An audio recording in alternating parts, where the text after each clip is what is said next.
Welcome to Paperweights, the podcast where two self-proclaimed gym rats and shooting enthusiasts delve into the world of literature with a sprinkle of humor. Although their biceps could crush a walnut, don't let that intimidate you. They also have a nerdy side. Mike and Brandon have a voracious appetite for reading, particularly in the fantasy genre, and they want to share their passion with you. So grab your protein shake and your favorite novel and join us for a humorous and insightful journey into the world of books with Paperweights. Welcome back to another episode of Paperweights. I'm your host, Brandon. And Justin. And Chris.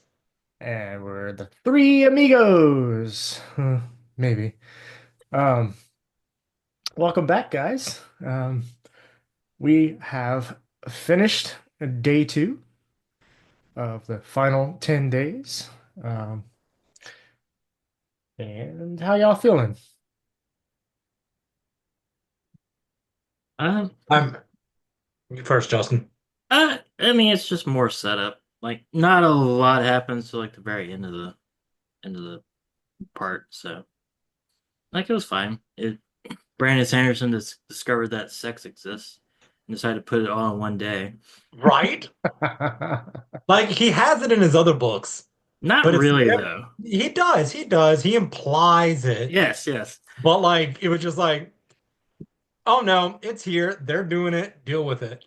And it's kind of one of the things where it was, like, a lot. But at the same time, I'm like, percentage of the relationships that he actually talks about them being physical together is so tiny. It was very weird. It is weird when it was all. Remember when I messaged y'all? I was like, man, they're horny on this day. Yeah, I was like, Chris, shut up. I haven't even started yet. Like, yeah, but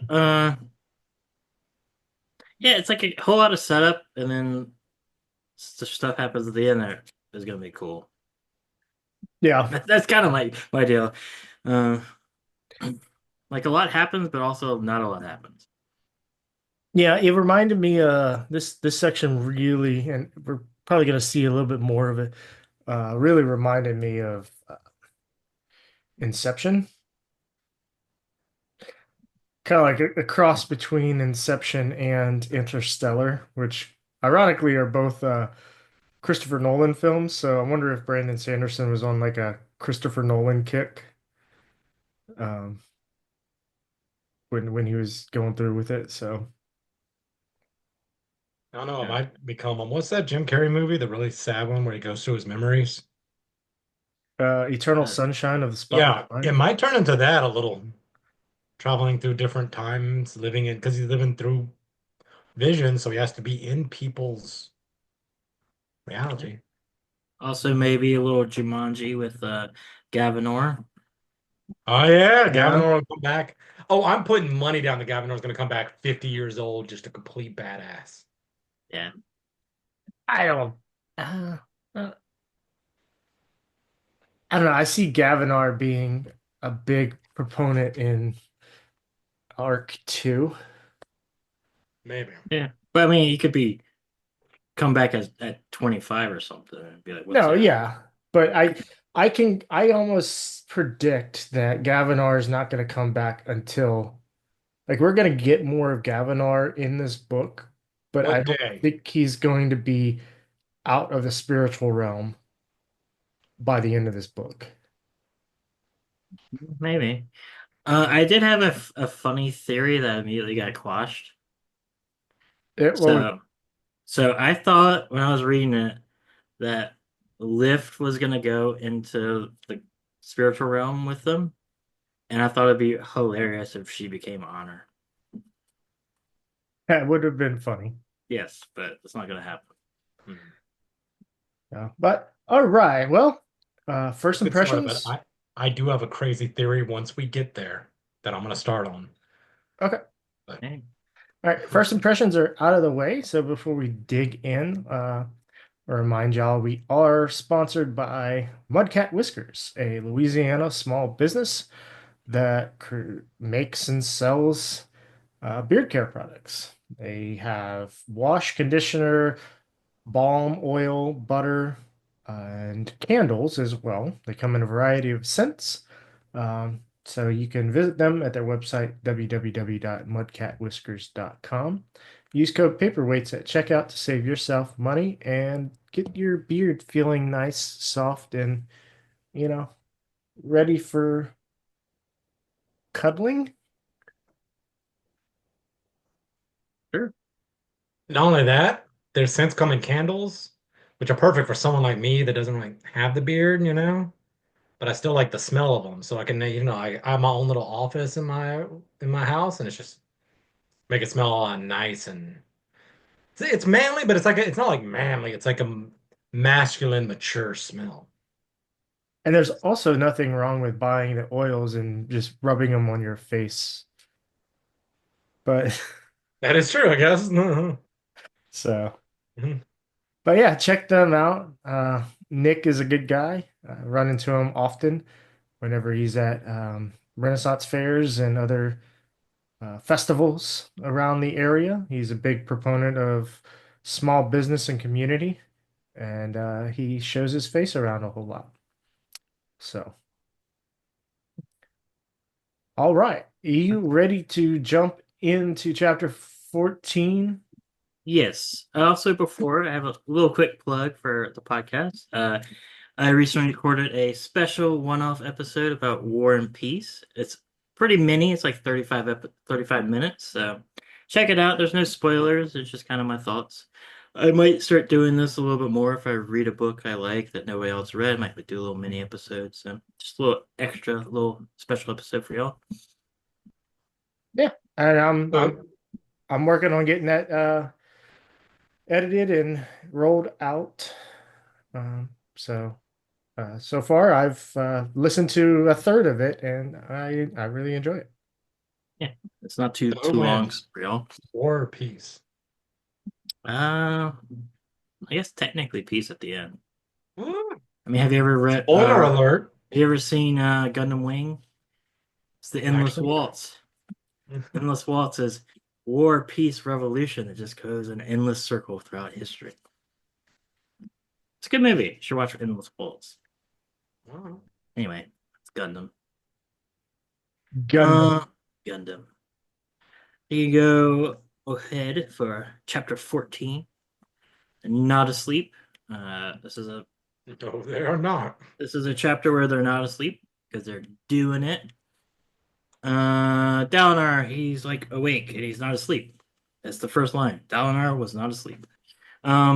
He's just chilling. He's like, It really did trip me out when it got to Yanagon, and it was like Yanagon was asleep. I was like, "Oh, this motherfucker! He's asleep." And then I kept reading. I was like, "Wait, is he asleep or is he He's asleep not because asleep?" he's the emperor, and the emperor's asleep right now. yeah, because the ages are a nightmare. He's kind of chilling. He's like, maybe my brother would have been better. It's like, no, your brother was a dick and kind of stupid as well. And he's like, oh no, there's a storm coming. And then Windrunner comes in. He's like, what is it? And then guess what? Yasna was not asleep. Dun. She's chilling. She's like thinking about her relationship with Wit and all the weirdness with that. And He is how, asleep though. yeah, and how he does not really trust her. They have like a weird relationship ish, if you even call it a relationship. She she doesn't like the sex and stuff. It's funny, he's like, it weirds Wit out. But she wants his trust and his like confidence, but he keeps a lot of shit from her. It really pisses her off. And let's see what else they're doing. He also treats her like he doesn't like just keep it from her. He's like, I'm gonna keep it from you, and I'm gonna put you on this path because I know better than you. Yeah, but he's And that's how he treats everyone, but he also treats her like that. yeah. That's, I mean, you're a 10,000-year-old Yeah. god. It seems to happen like that. Let's see. We get more references to this time where she was locked away for many years, which may or may not. Maybe one of these books will get a Yasna flashbacks. You know which flashback we're getting. So one day we'll learn about that. I'm guessing it's when she got her sprint and was like freaking out about Shadesmar or whatever, but we'll never know. Let's It see. sounded like they put her in a padded cell for a little while. Yeah, because she was going crazy, seeing probably Shazemar. Wit comes awake. He's like, "Oh shit, my memories have been tampered with." Uh, he shows some of his abilities, like awakening and all that other crazy stuff. Changes appearance and things like that. Yeah. So he realizes that he's missed some stuff, and he's like, that's not really like Odium, so something's happened, and we can't really like predict what he's gonna do now." And then basically that's what happens. Y'all can get into any other details I missed, but then they get some. They knock on the door. They're gonna go to this meeting about the army. Um, yeah, I thought in this section, I thought it was funny that so they have a new mattress that's made with down feathers, and Yeah. Yasna just doesn't like it. She finds it to be very uncomfortable. It was just funny. She was like, "It's made with the feathers of baby chickens, or maybe the really small feathers of normal adult chickens." She was very confused by that. That'd be Uh, really expensive. Getting all those feathers from Shinovar. Shinovar. Yeah. Then the other one of the other things that was interesting to me was she gives us the information that half of the Ardents left the Ardentia and uh, followed Dalinar. I don't remember us getting that information before. I know it was hinted at with whoever that Ardent was that was with Dalinar. Yeah, his old friend. Yeah, it was hinted at to me. Started with the K. Yeah, that is one aspect they've he's kind of dropped in favor of other stuff is like the Ardents and the religion of Roshar and stuff like that. Because like Shallan was really big into religion the first book, and that's basically gone. Um, Navani still kept hers, which is kind of fun, but yeah, like they haven't really gotten to the civil war of like the church and stuff that I thought they were gonna get into. But yeah, that's an interesting point. But I think Sanderson loves to do this thing where, you know, once he establishes that something has changed, he just assumes that you are aware of it. Like it's like, all right, that's the way it is now. I'm not going to touch on it as much anymore. And I'm trying to think of other examples, but he showed the basically the destruction, if you will, of Vorinism from Dalinar's revelations and his speech. Um, and so now dealing with that, and I don't know why my brain is not coherent right now, but maybe Odium came and took some of my shit. Um, but he like references it very little every now and then. Once he establishes, like he'll pound it in that first book, just like he pounded in all the sprint and the plants and everything in the Shattered Plains. We don't get much of that anymore. Now it's coming back around when we get to Seth and Kaladin going into Shinovar, they're bringing it back up because it's such an odd place. Yeah, I just thought it would be more of a thing, but like the Alethi noblemen are basically not a thing anymore. Like it's just they've just moved They on from they kind the of have more important world issues now. yeah, exactly. But The also kind of thing is like so. the class system is being degraded Yeah, because of the appearance of radiance. And anytime anybody becomes a radiant, they become a light eye. yeah, It's just not something he's focused on at all. yeah. Really. Yeah. Let's see. Do, do, do, Yeah. do. Uh, We're about to get to Navani if you yeah. So By the we, way, I just want to say I do not blame Wit for the way he treats Yasna. I just want to go back to that real fast because, like, as Justin was saying, like, if you're a 10,000-year-old thing, Yasna at best has what 100 years because she doesn't. The investitures on Roshar don't extend lives like they do in others. They might. They might, but so far I'm I'm so pretty sure far Radiants don't have extended lives. I'm pretty sure Navani is immortal now. So far, Yeah, Radiants don't have extended lives that we know of. yeah. I'm pretty sure So Navani is. she's like a really cool pet, almost in a way. You know what I mean? Yeah, which I'm But glad she's a, Yasna is Nav- realizing and getting annoyed at. Navani is only immortal if she stays in the tower. True, yeah, but Yeah. but I'm pretty sure she's functionally immortal now, which is As cool. long as the tower is still alive as well. True. Kill the tower, she's dead. If you take her out of the tower, she's dead. But But she's dead. Does she have to eat No, while in the tower? no, no. Just said that. she's undead. Yeah, She is Arvius. basically. All right, and then at the end, Wit says he's going to contact an old friend, which obviously later on we find out is the dragon Frost, who is off world. I'm assuming Frost is off world, but his We sister, get a name. Yeah. his sister is on Yep. world and is the one that talks to him later. I Yeah. wonder if it's the one that was pissed at him. I was like, she's not going to talk to me. Uh, yeah, it's weird. Yeah. I don't know. No, he wants to speak to somebody, and they aren't on speaking terms with them. Which, yeah, is the one that's on Roshar. Yeah, only one, but she and I aren't on speaking terms. Yeah. So she's gonna reach out to somebody. He's gonna reach So out you're to gonna reach out to somebody someone? else. Do you think this is? Do you think right now is the timeline where, because now the timelines are getting odd when you start to think about some of the epigraphs. Because like in the interlude later, L actually kills Jezrien, but we know from the epigraphs in book 4, I think in part 4, where collects journals, where he mentions that he now knows that Jezrien is actually dead.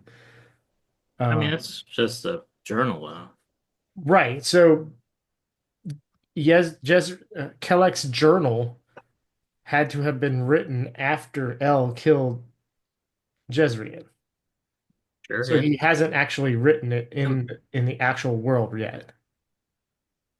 Yeah. I mean, like Yeah, man. yeah, most of this happened. Most of those are not written yet from the book we're reading. Yeah, so Like, well, I was bringing up the fact that do you think the letters that Hoy Wit wrote to other people and got responses from happened back then, or do you think they're happening now? Because I think they're happening now. I have no idea. I don't remember what's in those letters. Just like, hey, stuff's happening, and that's kind of it. I don't really remember them. Yeah, I don't either. Well, That sounds like a deep dive project that we should do. he wrote to a dragon asking for help with Odium. He also wrote to Sazed asking for help, and he got responses from both of them. So, I don't yeah. know. The funny, Wit is a weird character because he has to be this kind of enigmatic dumbass, or he can just solve all the problems of the world. So he's weird. You know my feelings on Wit, but like he literally is just like, hey, I can tell you all the history of the world and solve all your mysterious problems, but I'm just not gonna do it. I'm like, okay, Wit, sure. Like later at the end, he's like, wait, you can show us migrating to Roshar? He's like, yeah, whatever. I know all the information. It's like, whatever. But also Stormfather now, we know like Yeah. Stormfather's a piece of shit too for not giving No, information. we don't know because we don't know what caused the Requiems and all other stuff. And what killed Honor. And I mean, But he's still hiding information. Like sure. so, But it might be in his best interest. Anyway, we can move on to go, Navani. go to Navani. Navani is not asleep because she can't go to sleep. Ah. She's exploring Iritharu, checking out all the tower and all the different cool stuff. Um, Once again, all the sprinter swirling around her because she attracts the sprint now. And we learn that she's basically functionally immortal as long as she's in the tower, and she can spend about like 2 weeks outside the tower. And then she gets a call to go to this meeting. Which I want to bring. This comes up later. What's funny is Navani's like, you're spying on people in the towers. The sibling is like, they're inside of me. How do I not? And then later on, it was funny when Lift was like, yeah, they're probably farting in here too. All right, here we go. Yeah, Poop humor, fart humor. yeah. She's gonna get too old for those jokes though. She'll never be too old for those jokes. No. Uh, You Yeah, had I something, Chris? Nah, nothing really. all right. Just so far, we're about to get to the first people who are actually getting it. Because so far, everybody's awake, just like, I can't sleep. Yeah, so Queen Finn is getting it on in a hammock, old school style, in the yacht. They get interrupted and they're like, "Hey, shit's going down," and she's like, "Okay," and yeah, And they're uh, all in their 70s. yeah. I Both did in not their realize that Queen Finn was so old. The Admiral walks in and is like, oh my God. I can't Uh, stop staring, Queen.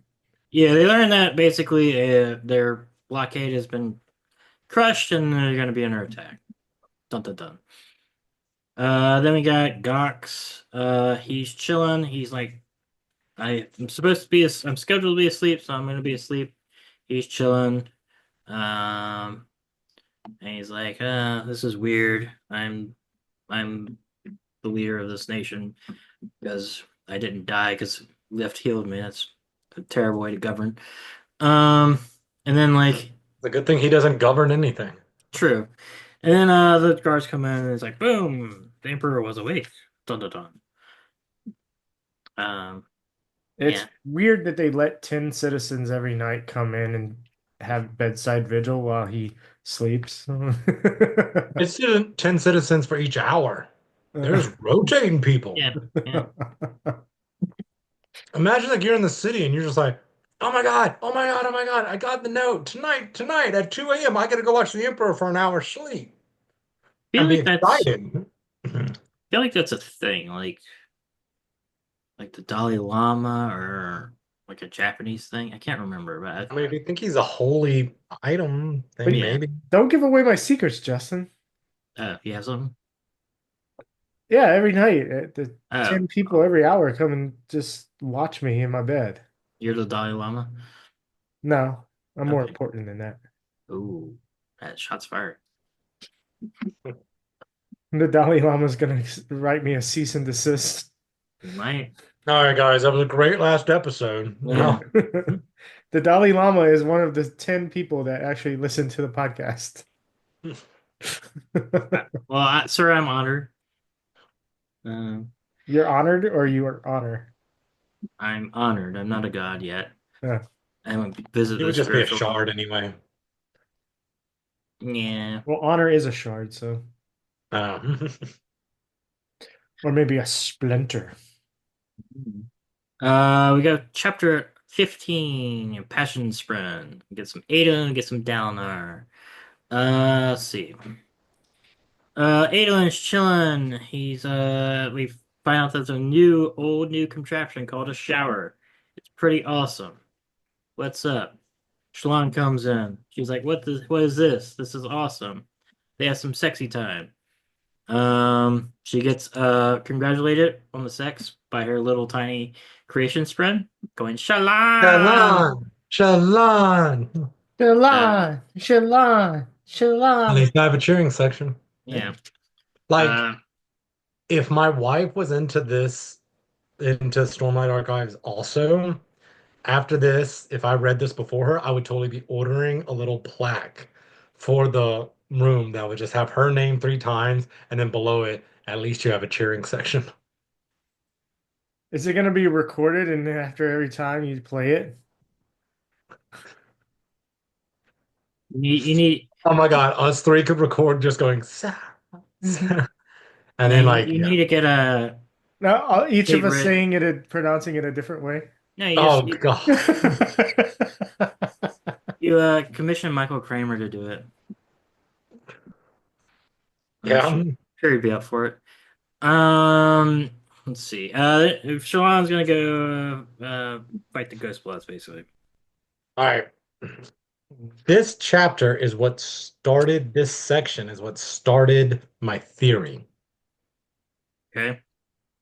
And that is when Adolin mentions offhandedly the scouts reporting that there's an attack on Thalena going in. Okay. So time-wise, this has only been a few hours since they reported there's an attack coming, you know? So whatever this attack was that was going after Thalena was not some hidden covert attack. It was, I mean, they already knew about it. They already actually mentioned it in the previously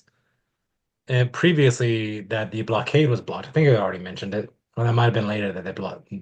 There was later the comment that the blockade was blocked or broken, but the fact that there was an army was known. Sure. And then it's a little skip ahead because the Shattered Plains, there's another attack that they know is going to happen. So there's 2 attacks that are somewhat obvious, that are very big and powerful. But there was also one hidden attack Yeah. that did get discovered, but it was a hidden attack going towards the heart of Azimir, which later on I'll get more into why I think this is. But I believe that the attack on, because of this is what started me thinking about it, and I'll go through my evidence Okay, in later just chapters. say it. That Azimir, that attack is the real attack. And I'm going to go ahead and put this theory out there that, as we know, Adolin's going to lead that attack. And I am putting it down. Adolin dies in the attack on Azimir, Possible. defending it. That is, I put that down. I think that's it. But I'll say why later. But I just want to put that down. That's how it started. I mean, you don't really need evidence for that. All right. Because, I mean, It's it's more, just there is. But yeah, sure. I mean, if you see some death flags flying, I didn't really get any death flags for Adolin. I didn't either. Like things. By the way, the theory goes, I'll just go ahead and say the whole theory. Yeah, just go. The theory is that what's his name? Odium now. Taravangian? Taravangian, yeah, I want to say Thorbius, but anyway. That's Matt's new character. Hmm. I've been talking with him a lot about Thorbius, so anyway, Taravangian is a very smart, calculated dude when he wants to be. Or when, he is, I guess. And I think he wants more than anything else for the contract to get broken. And if he attacks Azimir cannot be supported, and the capital falls, all the little regent kings are, instead of just saying, okay, I guess we're now under Odium's control, I guess that's how it goes, they're going to break apart into their own kingdoms, thus nullifying the contract. That's what he wants. That's why the attack on Azimir was a secret. That's why it's the most important attack. Sure. He's going to use it to splinter the contract, knowing how the Azimir dignitaries are going to be. Okay. Putting it down now. That's my theory. All right. Anyway, keep going. All right. So do you think Aelin dies and like wins the battle? Or do you think I don't know. That's the Adolin thing's separate, but we do know Adolin's going to lead it, and it's going to be a very vicious attack with no backup. I think He's either going to die or Renarin or someone else is going to come out of the spiritual realm just in time to save him. I think he's gonna like form the fourth ideal of Maya and like fucking ascend and like destroy everybody. Yeah, That's more likely. I think what's set. I'm more in line with Justin on this. I think it's set up more that the Dead Eyes are going to come. Almost. I feel like the Dead Eyes are going to come to Adolin's aid. Kind of like the Army of the Dead with Aragorn. Maybe that'd be cool. Because I honestly see a death flag flying for Dalinar more so than Adolin. Um, but I mean, yeah, I feel like one of the two is going to die, and I think it's Dalinar more. And the reason why I think one of them is going to die is just because the way their last interaction separated and how Navani felt the regret that they didn't talk it out. Yeah. And the fact that if he dies, Kaladin becomes king, and it would be like a Oh, good thing for set up Kaladin in the 10-year time skip to be king. Yeah. But speaking of Yeah. Dalinar, Dalinar. Let's see, he's chilling. Let's see. Yeah. He meets up with Sigzil. Um, yeah. Yeah, then they learn that there's going to be a strike against the Shattered Plains and Thalen City and Azimir, and they're bad. They're trying to figure out what is going to happen, and Downer is like, I need to kind of do other stuff, right? oh yeah, so let's Then he's gonna then he meets Cultivation at the end. He's basically all right. We need to go talk stuff. Uh, and then there's like, your theory is safe, but we're gonna go talk. And then we meet a little bit of Gav, and then he meets Cultivation. That's kind of it. yeah. Basically the report of 1,000 fused and at least one Thunderclast, if not both of them, headed towards the Shattered Plains. And we get the information that there's less than half that many radiants in total. So we have less than 500 radiants. And like 1,000 fused is like crazy. Like yeah. it's essentially like, a you can think of in Mistborn like the Koloss armies where it's like 5 to 1. Um, one Yeah. Koloss is 5 humans, but fused are even worse than that. So then with those 3 reports of the attacks, Dalinar sends the Wind Runners or sends patrols into the mountains in Shadesmar near the tower to just make sure there's no Odium forces that were planning to attack the tower, and they're not. Yeah, I And know better than that now. yeah, and then Gavinar is brought to the garden room because he's having nightmares by I guess his little nursemaid Mararin. Yeah. And then yeah, at the end, Dalinar he was planning to go meet up with Gavinar, but Cultivation shows up and is like, "Come with me, sir." Yeah. Yeah. Yeah, it is a little weird if they had access to that many fuse. Now they haven't just won the war already, but that's besides the point. Like, it's weird that the war is actually still a thing with the fuse. Because the few seem to come back much faster than the Radiants. Yeah, and like, you know, we only know now of like 3 or 4 people that have armor. So like, it's it's a little weird. You know what I also thought was going to be a much bigger thing in these books? The Everstorm. The Everstorm is so not a threat. It's kind of crazy. But Yeah, yeah. but neither is the high storm anymore. Well, they had millennia of dealing with A ice high storm. storm is energy and free transportation. What are you talking about? Yeah. But Yeah, it makes sense. When they first did the Everstorm, it was like it's going from the other direction. There's gonna be no like uh defense against it. Like they're gonna be leveling cities. And I guess it's not like super powerful, but it really hasn't done much, if anything. It's kind of funny. But it's fine. But yeah, shit be bad. There's three armies approaching. Dun dun yep. dun. Chapter Uh, 16. yeah, yeah. Vague promises and hints. We get some Shallan, we get some Dalinar. Um, Shallan goes and meets with her peeps. We get Gaz, we get Red, we get Stargyle and Darcia. Um, they are trying to figure out the Ghost Bloods. They've kind of observed everybody that Shallan is close to, see if they're gonna murk them. Doesn't seem to be happening. They're reviewing all the sketches of that Wit gave them of the 12 Ghost Blood members. And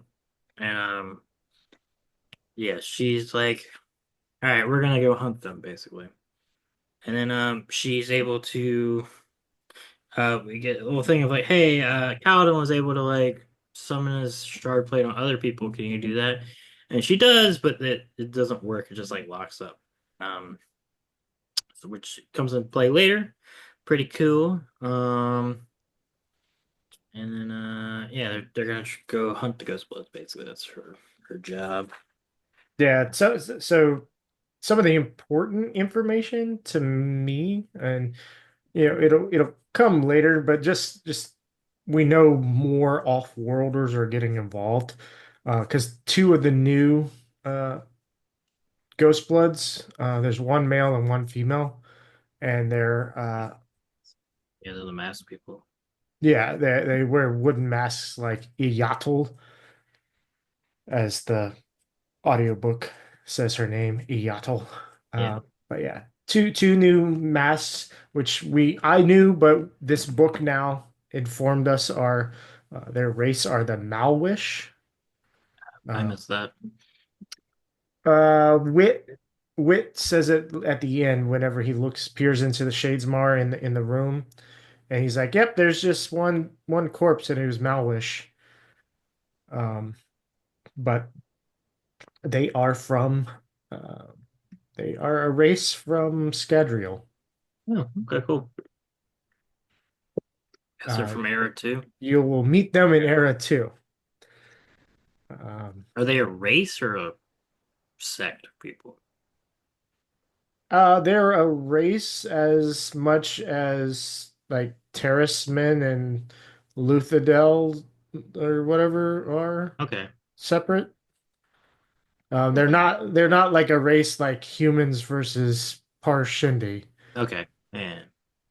But as far as I know, I believe they are still human, but their their mask definitely gives them away as a certain race of people. Cool. Yeah. We get some Dalinar. He's chilling with Cultivation.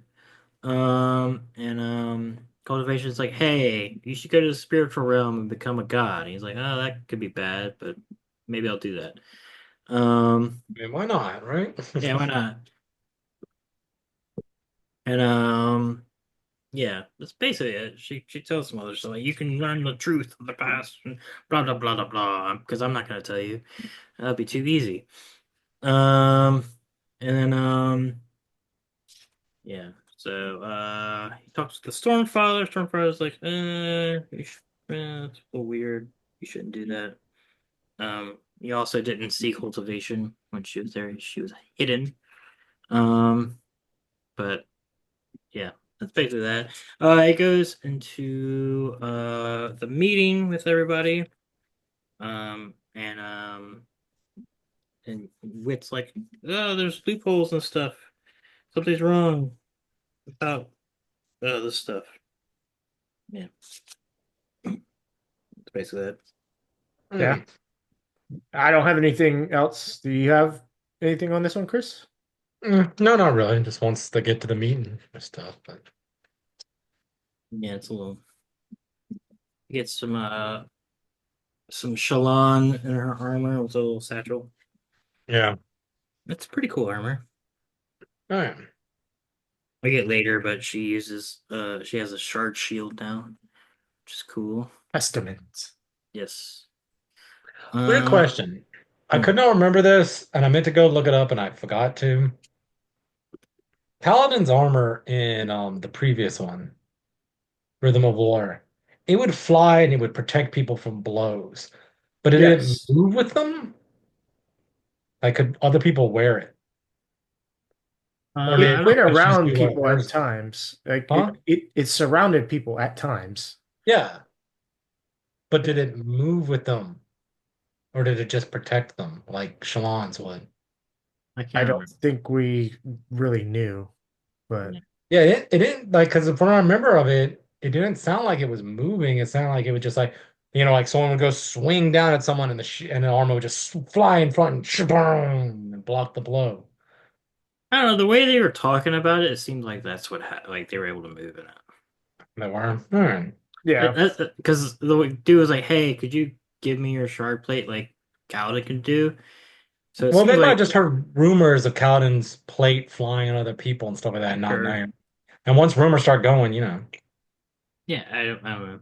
No. Oh, you I should just reread that section of yeah, War. back to the Shalon section real quick.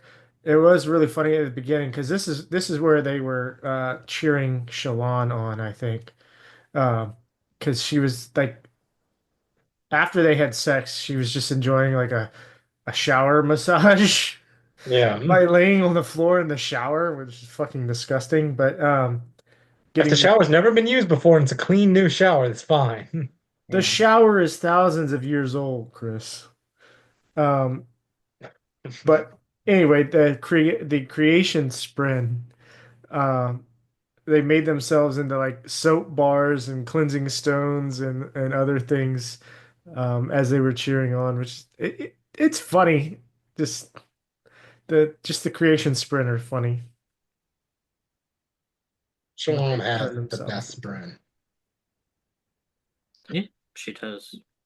Well, I don't know. Testament might be a bummer. We don't actually know her Yeah, that's personality. true. Awesome name, though. Awesome name. Yeah. Yeah, good name. Chapter 17. 17. Yes, a tough kind of love. This is Adolin A Toef kind of love. of Toef. Yes.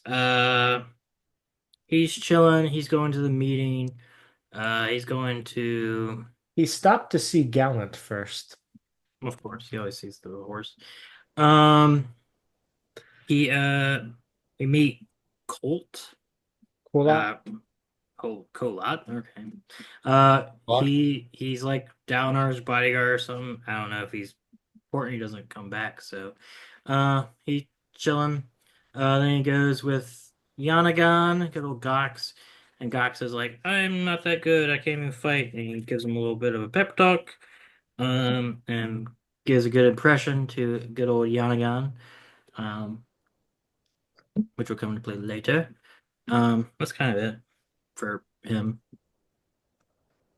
Yeah, Uh, you get the sense it's almost like a kind of a parallel with Lift that Lift and Gox are growing up and like he was like, "Hey, you ever worry you're not strong enough?" And Aelin's like, "Yeah." He's like, "Huh. Okay, I feel that way too. Maybe I should learn the sword." So like Yanagan's like, "You know what? I'm tired." It's almost like he's tired of being a pawn, so he's gonna start to become his own man. Um which should spell changes for Azimir, which might feed into Chris's theory that they break out. I think that flag has flown of hints that all the Azish nations are actually going to become their own. which, Um, if it happens within the next 10 Well, days, might negate the contract, and Dalinar might not be there to stop it. but I don't think there's so to rebut you. I think the loophole that's not a loophole that would break the contract is changing, actually having the nation be the same and changing its capital. I don't think the splitting up of a nation because of themselves and not at Well, I mean, then why wouldn't Dalinar's. you just do that to Théana City? Be like, okay, we're going to defend Théana City, but all the other territory of Théana is going to rebel against Théana City and make its own nation that happens to be part of the coalition. Because of intent. Dalinar isn't telling them, hey, y'all need to form your own nations. They're just like, after years going, it's being brought up like, hey, because in the meeting, they're like, hey, do y'all really think of yourselves as your own nation? And they're like, well, not really, but we kind of try to. But in the end, not really. And I think they're going to. Dalinar can't stop them from having a civil war, basically. That isn't a war, but it's just like the breaking out of these kingdoms. I'll I say don't this. think that would break the contract. I'll say this also. If this wasn't a 10-day thing, you might have more weight. Were the rulers of the other people even there? I can't even remember. Because Yeah, just like okay. One, Ducks. They're there. They one like was there. yeah, one more there. It's like I There's a don't few know. minor dignitaries there from the Oh yeah, different. there were a couple others, but there was one of note who was There a was one. radiant, right? I don't remember. There was one of note. I forgot why. What made him so special? I think he was Wasn't a he spy. wasn't he the one? I think he was a He's the spy. king of Rira. And wasn't he the one that Risen went and met with? Because isn't that king isn't he a radiant? Wasn't it shown that he was radiant? Possibly. I don't remember. The king on the moving island? Well, no, that's they're not part of Azimir though. No, they're not, The that's Reshis are not part of Azimir. Are you sure? I'm almost positive. I think the Reshi Islands are their own thing, governed by themselves. Yeah, Might be under a protectorate or something on the oceans. yeah. But maybe I Pull don't up know. this map. Where's it at? Okay. Because they joined separately from Azimir, the Reshi Island. Okay. Just Area looking up is Kaufman and Azimir. Uh, because I thought it was Azir, Emul, Tashik, Leofor, Yazir, Alm, Desh, Eri, Rira, and all of those were part to Bela. I thought all of those were part of um, the Azish nation or whatever. wait, the Asian nation is pretty landlocked compared to those floating islands. You I have a guess map Asia you're here. looking at? Oh, well, I guess if you include all the side ones, Asia, Tash. But like, weren't the islands themselves like fighting each other? So like, I'm pretty sure Yeah. they're their own thing. But anyway, it doesn't really matter. But it does. Um, The but Reshi Islands, it's empty. And copper. uh, That's just Reshi Islands. do.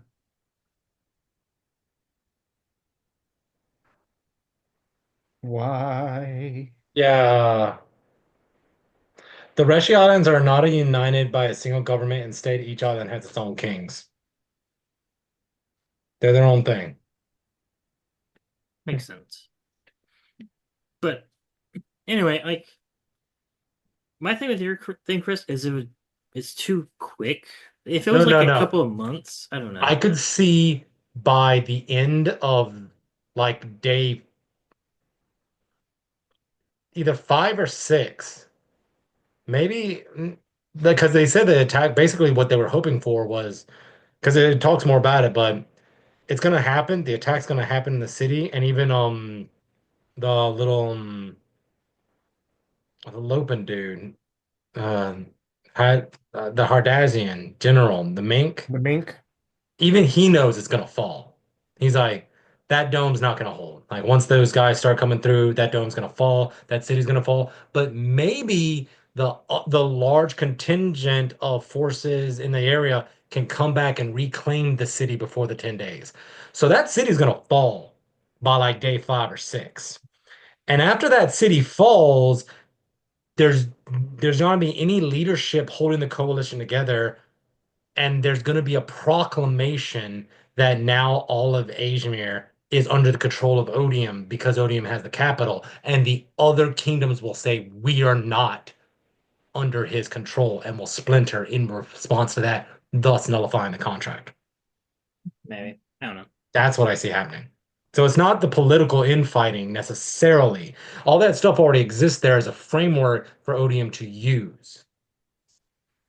That's what I think. It's Sure. it's a I think it's a 200 IQ move. Well, see. Anyway. We'll see.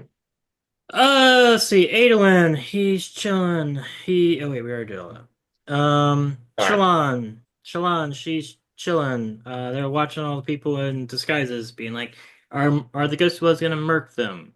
No, they're not. She's like, "Cool." All right. Well, now they're gonna go find these dudes, and then she gets like a little call that they found where their location is, and they're gonna go find them. Basically that. Yep. Yep. I mean, Gaz. Did you cover Gaz and his gambling problem and how budgeting an amount for gambling didn't work for him, but Red and Starguile visited all the gambling dens and threatened them if they even talked to Gaz, that they'd be in trouble. Yeah. That's that good, tough love. Yeah. Yeah. Toef love. Good old Gaz. Yeah, that's that. Oh, Jesus. Oh, what we got? Chapter 18. Yeah. All right, Adolin, he goes to the meeting. They're kind of trying to figure out what they're gonna do, and then like they figure out the loophole. Adolin is still pissed off at his dad for killing his mom and burning her alive, which is understandable. What? No, that's not understandable. Yeah. He's pissed. He didn't do it on purpose. Yeah. She did kind of betray the kingdom and him. I'm not saying it was right to burn her, but I'm also saying like if he would have known she was in there, if he would have known there was even a chance, he wouldn't have done it. No, I mean it was a bad thing to do, but his wife is also dumb. Yeah. It's more like you just burned an entire city down, killing countless innocent people. And your wife happened to be Your one. wife happened to be one of them, but Yeah. you okayed this murdering, not you burned your wife alive, because that sounds much worse than it really was. Yeah, that's how Adolin sees it though. Yeah. Downers, like I screwed up with the contract. My bad. And Adolin's like, yeah, it is your bad. You suck, Downer. And everybody else is like, it's okay. You're dealing with a guy. And Adolin's like, damn, they might be right. They're trying to figure out Foiled again. They're figuring out what to do. You get somebody else who's able to do the little map projection. So yay, we don't need Shallan. Shallan. Then Wit's like, oh my god, I'm an idiot. There's loopholes. I'm a fool. Oh no, it's actually not Odium, it's Teravangian, but he doesn't know that. We've basically figured out what we've been saying, that if you capture the capital, You get the entire kingdom, which is really stupid. Because Alethi Law is stupid.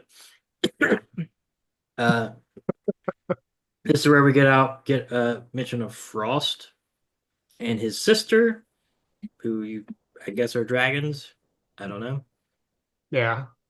Uh, and we're like, hey, he's like, oh my god, Teravangians, Odium, which we already knew. That's kind I of think it's definitely in this section.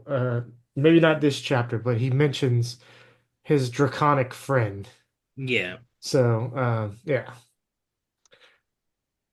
yeah. And they're like, oh my god, they're gonna start messing us up. Um, that's kind of that. Wit Um, Wit reveals to everybody that he knows that Race is dead and somebody else is holding the shard of Odium. yes, yep. He's like, my old friend no longer is alive, and somebody else holds Odium's shard, and they're unpredictable and more dangerous. It's almost Mostly like because I don't know who this fucker is. it's almost like cultivation could have told everybody, but no, she sucks too. They're as bad at as All the Wheel Time gods at. suck. Yeah. Then No Shalon, communication. Shalon, and all of them are chilling. Darcy is they're chilling the Ghost Bloods basically. Um, they're Did you think that Shab was poisoned poison. in this, where he is like when he first said, "My heart has stopped beating." I was just like, I don't know what you're talking about.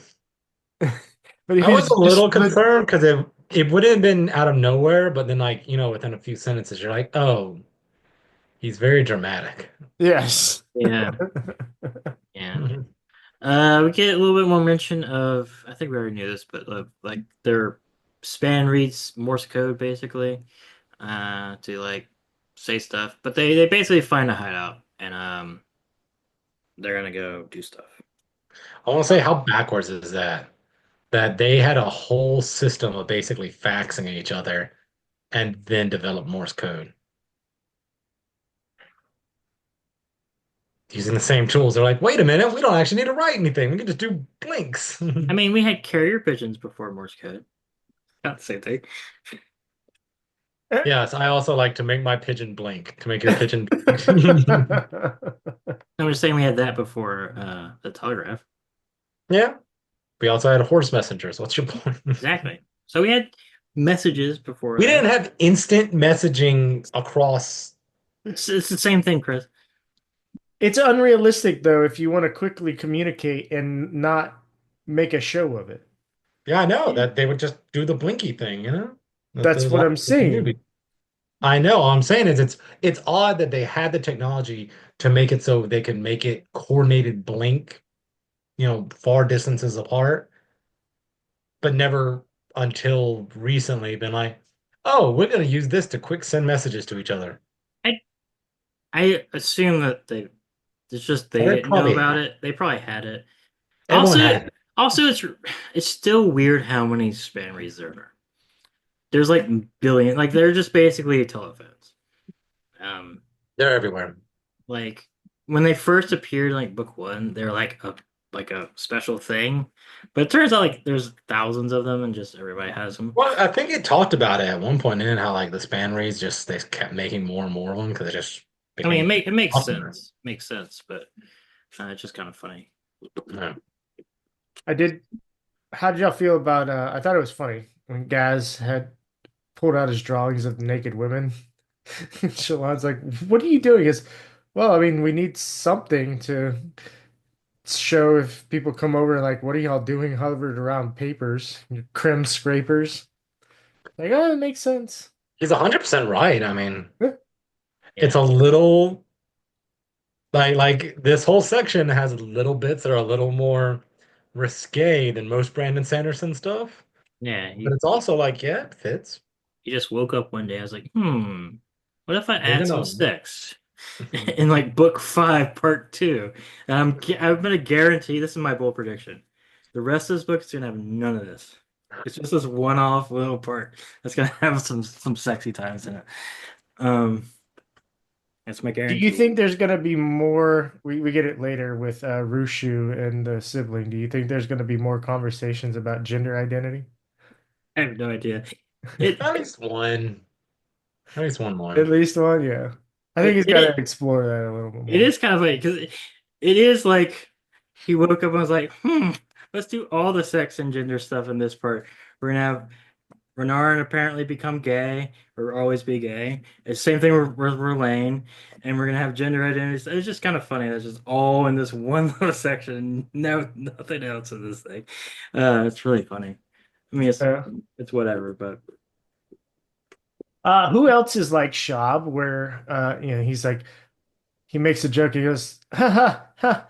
I use humor sometimes when I'm stressed. It makes people think that I'm not sad. I do that a whole lot. Yeah. It's Used it's to a do it common more than I defense do now. mechanism. It is. yeah. I used to do it more than I do now, but Mhm. Shab. yeah. We met Shab before.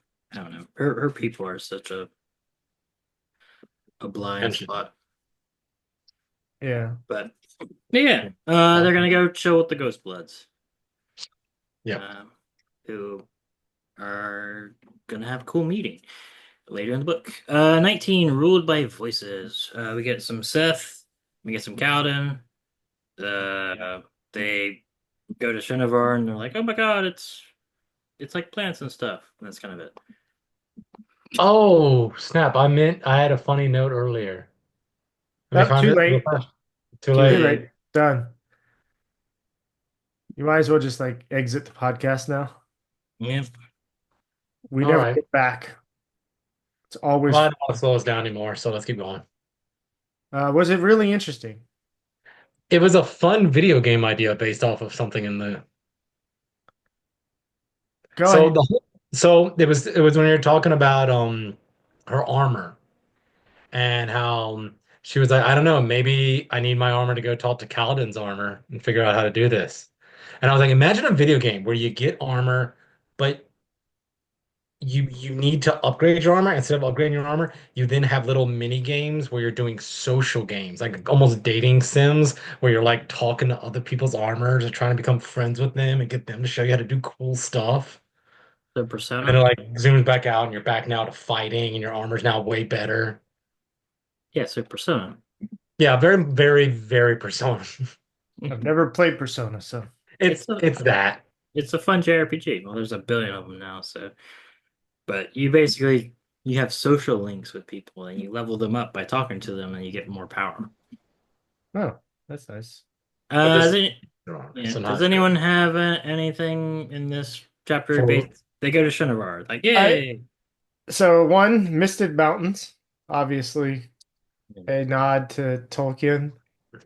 And Um, then one of the interesting things. So I like that Seth, I find it interesting that Seth continues a lot of his routines, even though they're not like required of him anymore, but it's a kind of like a comfort to him. Um, and then the other thing was interesting that Nail has granted Seth the use of division. Like he can use the division surge, but his sprint is like, you're not ready for it. I forbid you to use it. Um, so yeah, I think division might be able to like, I think that's kind of like the Stone Wards do. Yeah, Um, or the Dustbringers. yeah. it's one of them, but Yeah, yeah. The high sprint seem like they suck. oh yeah, they seem all high and mighty and touty. Yeah, So, but that's all I had. It was funny. Everything's funny to me, apparently. yeah. When Kaladin like It's went to kick the plant and then he pulled his foot back to see if the plant retreated. And Seth's like, "Are you a coward now? You're pulling back against the plant." It's like, uh, Yeah. It's we dust bringers. They dust use a division. That's where their dust bringing really is they just touch something and it just it divides. divides the cell or axons or whatever. Yeah. Yeah. Turns wood into burn dust. Burn dust. Ash. Nope, burn dust. Burn dust. Burn dust. Man, that's what you don't remember reading Mistborn and hearing about all the burn dust The burn falling? dust, The dude. burn dust. The burn Everything's dust covered in burn mounts. dust. It's the burn dust mounts. Yeah. The burn dust mount. Yeah, it's I mean that book is a little weird because they called it that, but it's canon in Sanderson. Yeah, burn dust mounts. Mm-hmm. Chapter 20. Okay, we get some Navani at 3 vital points of defense, which we kind of go over some of the stuff. They're in the meeting still. This is where we learn about the loophole, about capturing the cities and stuff. This is where we learn that more of that race is dead. And then everybody's like, "What the hell? This is dumb." And he's like, "Yeah, we kind of screwed up writing the contract with these little loopholes." Um, That's where we get like if you change the location of the capital, it breaks the contract and some other stuff. Yeah. So then they kind of come up with we come up with the fence plans we've already kind of talked about, where Aelin's gonna go attack or go help out Isamar. We get the Mink. Mink is gonna go like try to take back Hardass. So bye bye Ninja Boy. You were a very weird thing. If this is the only thing you do, you're a very weird addition to this entire series. He never comes back. We're just like, If he never comes back, I don't know why he was in this thing. he's the Boba Fett. Maybe he was really cool. He's really cool. He doesn't His- really do anything. His whole storyline was to free her days, and that's it. And he freed it, I guess. Like, that's his thing. Yeah, I was hoping he was gonna like because he had like one scene with Lift. I was hoping he was gonna be like Lift's new father figure, Ninja Boss. Ninja Boss, and they could like Hadoukens and shit together. But Hey, I don't- she's in the tower, so she might still make it that way with him. Sure, yeah. He promises like 50 windrunners to ferry like a couple hundred people over to stuff. They're gonna send a bunch of troops basically everywhere.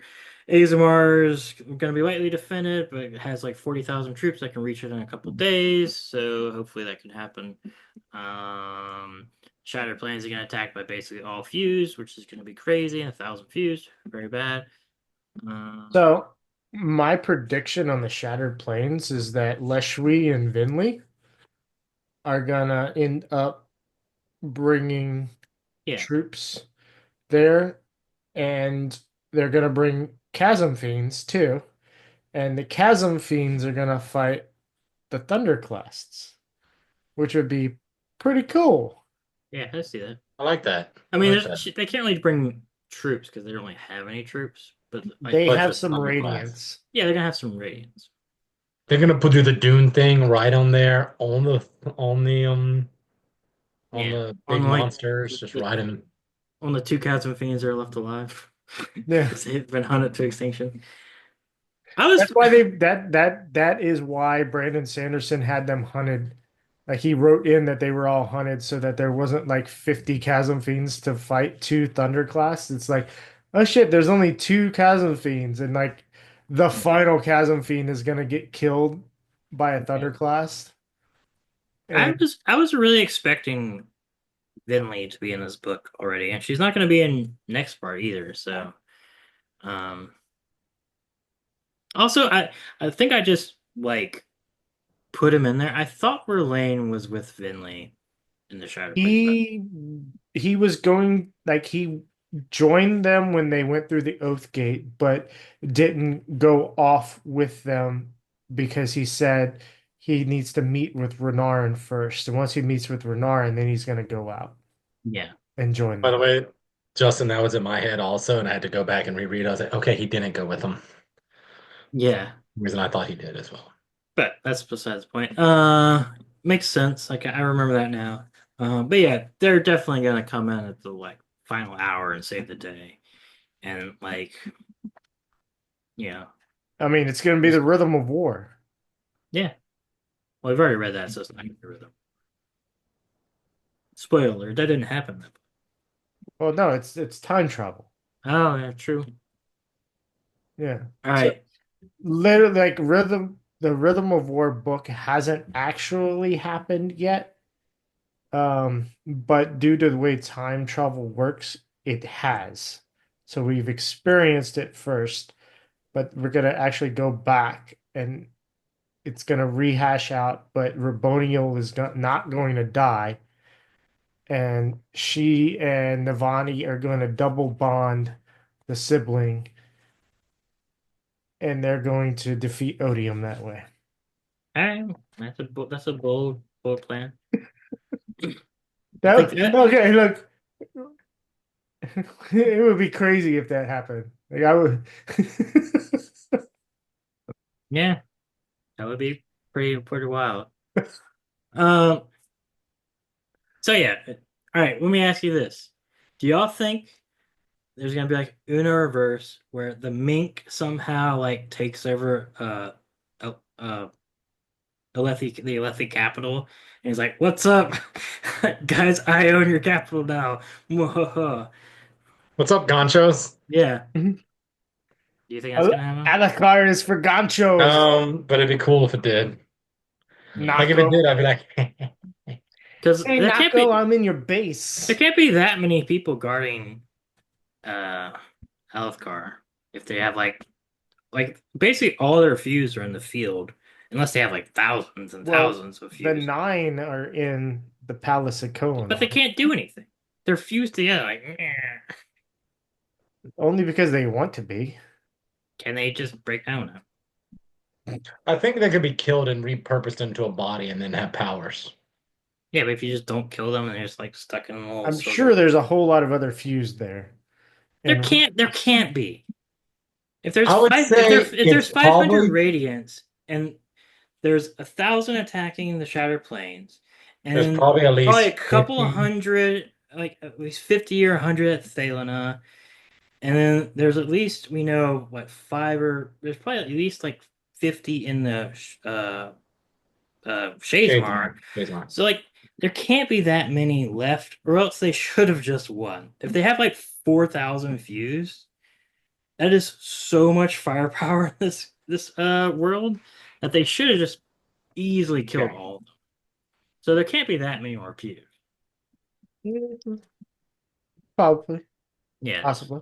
So I mean, and But even if they just have a lot of basic troops and stuff like that, like the Mink doesn't have a full-on army that he could get into this. You know what I'm saying? Like, I'm not saying it's not impossible, yeah, but I'm saying like if that just happened in the background and it was explained away in one chapter, it'd be like very like it would be really funny though.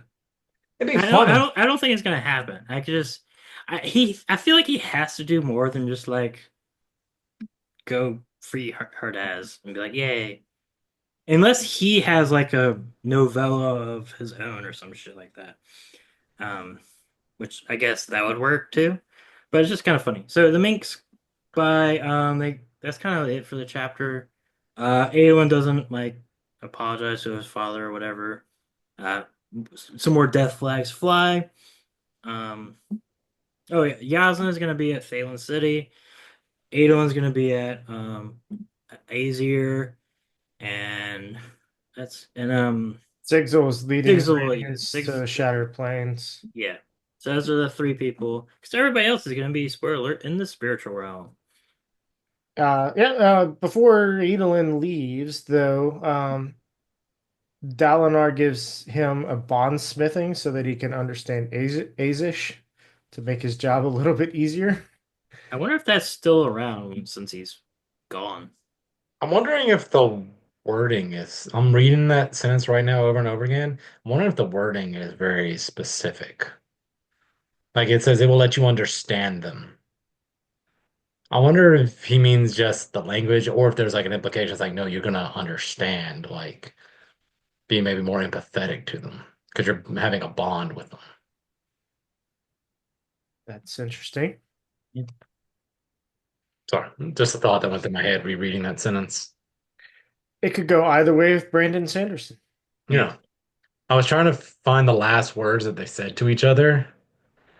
And yeah, it's not that impressive. It's I can get an interpreter, is Adolin's last words to his dad. And his dad is being like, I'll give you a bondsmith. It won't work anywhere but in Asia, but I'll let you understand them. It should last a few weeks. That's it. No poignant last words. Also, it's a little sad they don't have Nightblood because they could just go murk the Oathgate and just like we're good now. But unfortunately, Nightblood's not there. But also, why would He's right. that would be kind of evil to just go kill the No, it wouldn't.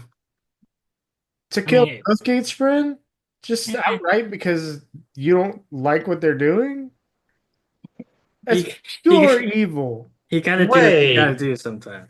Wait, we don't know that that would kill a Spren, but we do know that Navani can make some anti-light that could kill a Spren.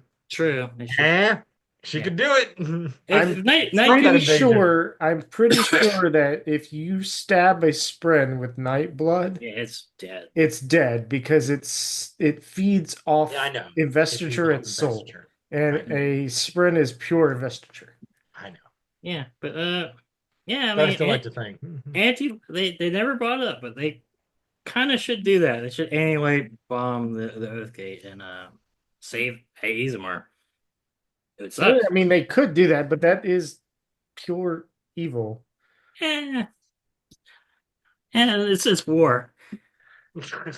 I mean, It doesn't mean the war is good. no, but I mean, you kill two. We met the Spren. Taravangian in our group. Yeah, Justin, You're our Taravangian. If we nuked Japan, so we wouldn't have to invade Japan. Sometimes you do some messed up stuff in war. But I mean, that would totally save Azamir and also free up all the troops if they did it. But they're not going to do it because they're good people. Yeah. But I It'd be just more thought, like nuking or bombing the shit out of Denmark before Germany could go through it to get around France's defense. It's like taking a neutral party and just being like, yeah, we're gonna put them up to stop this not a guy. neutral party. Azamir is under attack. Yeah, The Oathgate Spren are a neutral party. They said they're going to help both people move. Yeah. I'm just saying it should be an option. They don't think about it. Actually, what they said was we will move you humans until the fused get here, and then we are no longer helping humans. Yeah. That's what they said. Yeah. So, but yeah, then the last thing that happens in this chapter is one, Dalinar confesses to Navani that he believes that Adolin was right and that he should probably make up with his son. But it's too late for that. Sorry, Dalinar. He'll make up to him in the spiritual realm, future, past, or whatever. Yeah, while he's dead. Yeah. Then Dalinar calls for Yasna, Wit, Navani, and Finn to discuss the encounter with cultivation. Yep. And the mink and lift. But they don't know that. They don't know that. No. Okay. What's Chapter 21? Yeah, Incomplete Truths. Shallan, Sigzil, and Yasna. Shallan. No, that's pattern. Shallan. No, Shallan. Don't say it. No, it's encouraged now. Yeah. Mating. Oh, He should have said mating. mating. That has to be a shirt of like a cryptic with no mating on it. That has to Oh be. yeah. Yeah. You should get that. We get some Shallan. She's with her strike team. They're in Notten. They're in the Shattered Plains because that's where the hideout is. They're in disguises as Crim Scrapers. They're basically trying to figure out the Ghost Blood stuff. So they're in disguise, they're going around doing stuff. Um, you see some people enter. We see IL, we see the other masked lady chilling. Yatel. Yeah. Yatel. No, we got the other one, the one that she impersonates. Aline. Yeah, something like that. It's Yatel, Aline, and Leaky. Yeah. So basically, the plan is that Shallan's going to infiltrate it because if they just attack, they'll probably escape and they won't get any information. There's one problem that they are checking people with the black sand. So you can't just light weave into it. So they're gonna have to do something a little more sneaky. Let me get a little bit of Sigil. Sigil's like, oh my god, I'm now a character, and I'm freaking out because I'm imposter syndrome. What the hell? How am I doing this? And Sprin's like, no, you're cool. And he's like, thank you, Sprin. Um, and then what else does he do? He's figuring out stuff to do in the Shattered Plains, fighting stuff. And then yeah, he's basically I'm a cool dude. I can do this. His plans are actually pretty interesting. So like they're gonna reinforce Azimir and Shattered Plains with Windrunners until the Singer troops arrive at Thaylen City. Um, then they're gonna transfer troops between the Shattered Plains and Thaylen City as needed, using the Oath Gates. They're going to use the Windrunners to tie up the Skybreakers at Thaylen City. So they're going to send enough Windrunners at Thaylen City to make the Skybreakers have to keep a lot some of their forces there and not ship them off somewhere else, which is pretty smart. Um, and then he's also like, hey, and we should also have people to stick around and talk to all the Oathgate Spren, uh, just to keep them from like turning on us. Like Yep. maybe they don't get talked to enough from us, so maybe if we Yeah. befriend them a little more, they won't turn on us. Yeah, maybe we should prepare some anti-stormlight to fucking murk them. But he doesn't say that. But if Uh, you have the anti-stormlight dagger on you and you go to yeah, stretch, you can just kind of you let them just see it. yeah. You just go like, what is this in my hand? Oh, I'm sorry. That's my anti-void. That's my anti-stormlight dagger. Oh, it'd be a shame if it cut you. Yeah. And he, yeah, that's great.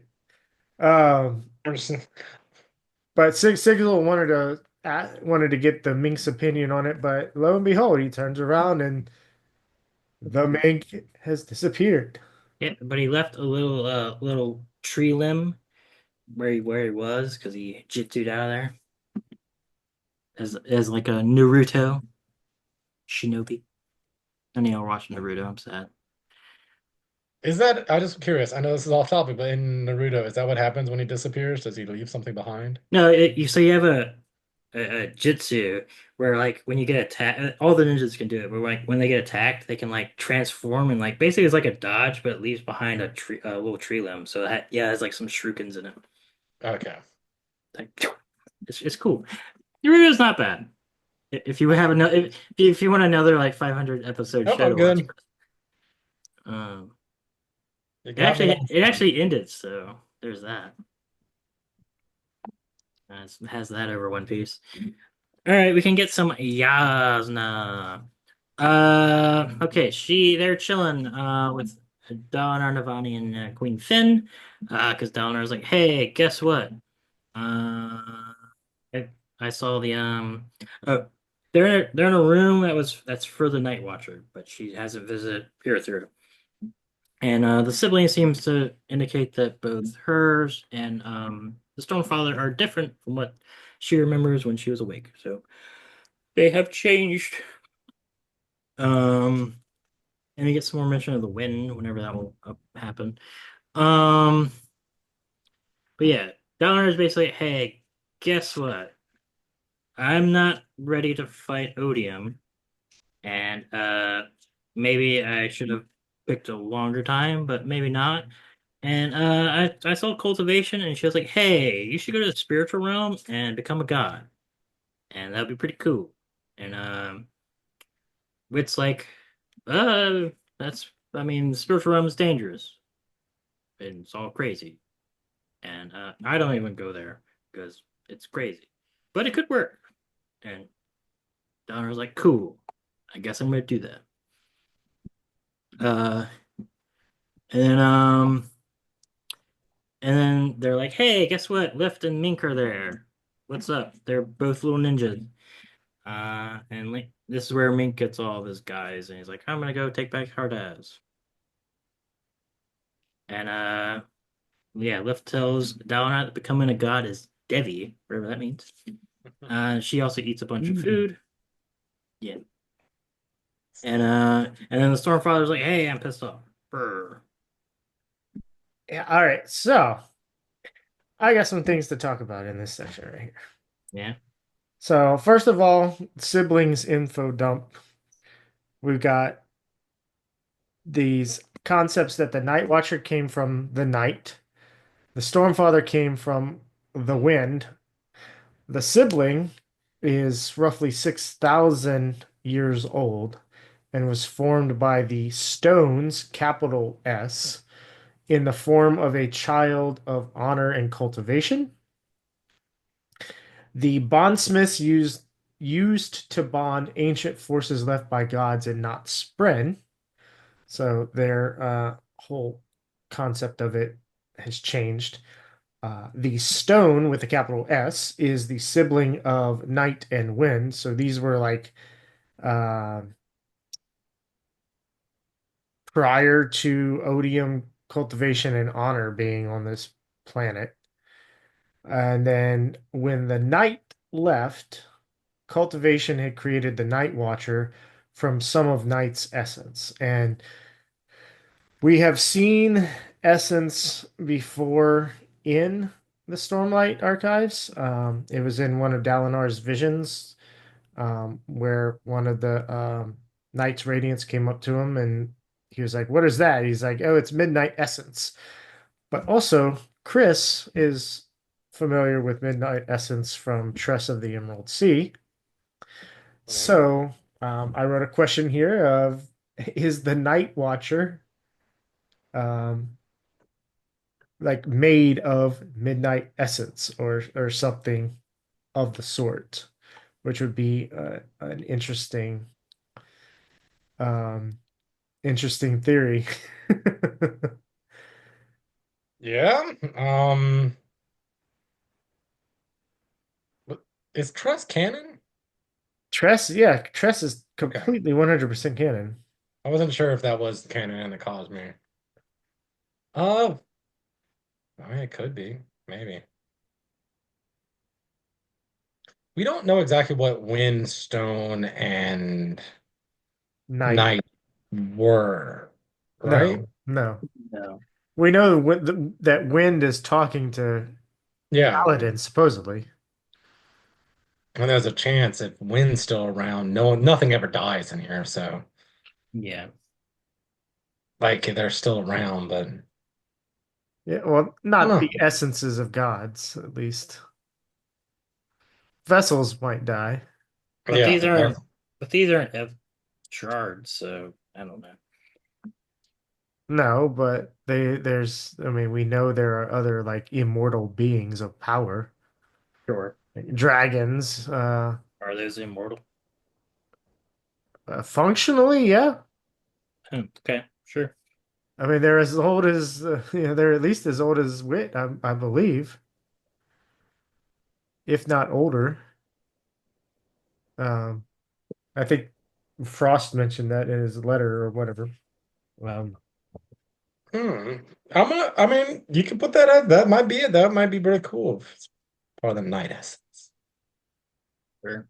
then let's see. We get some. Is this where we get a reference to Ven? Yes. Yeah. I'll go. I'll do that now then.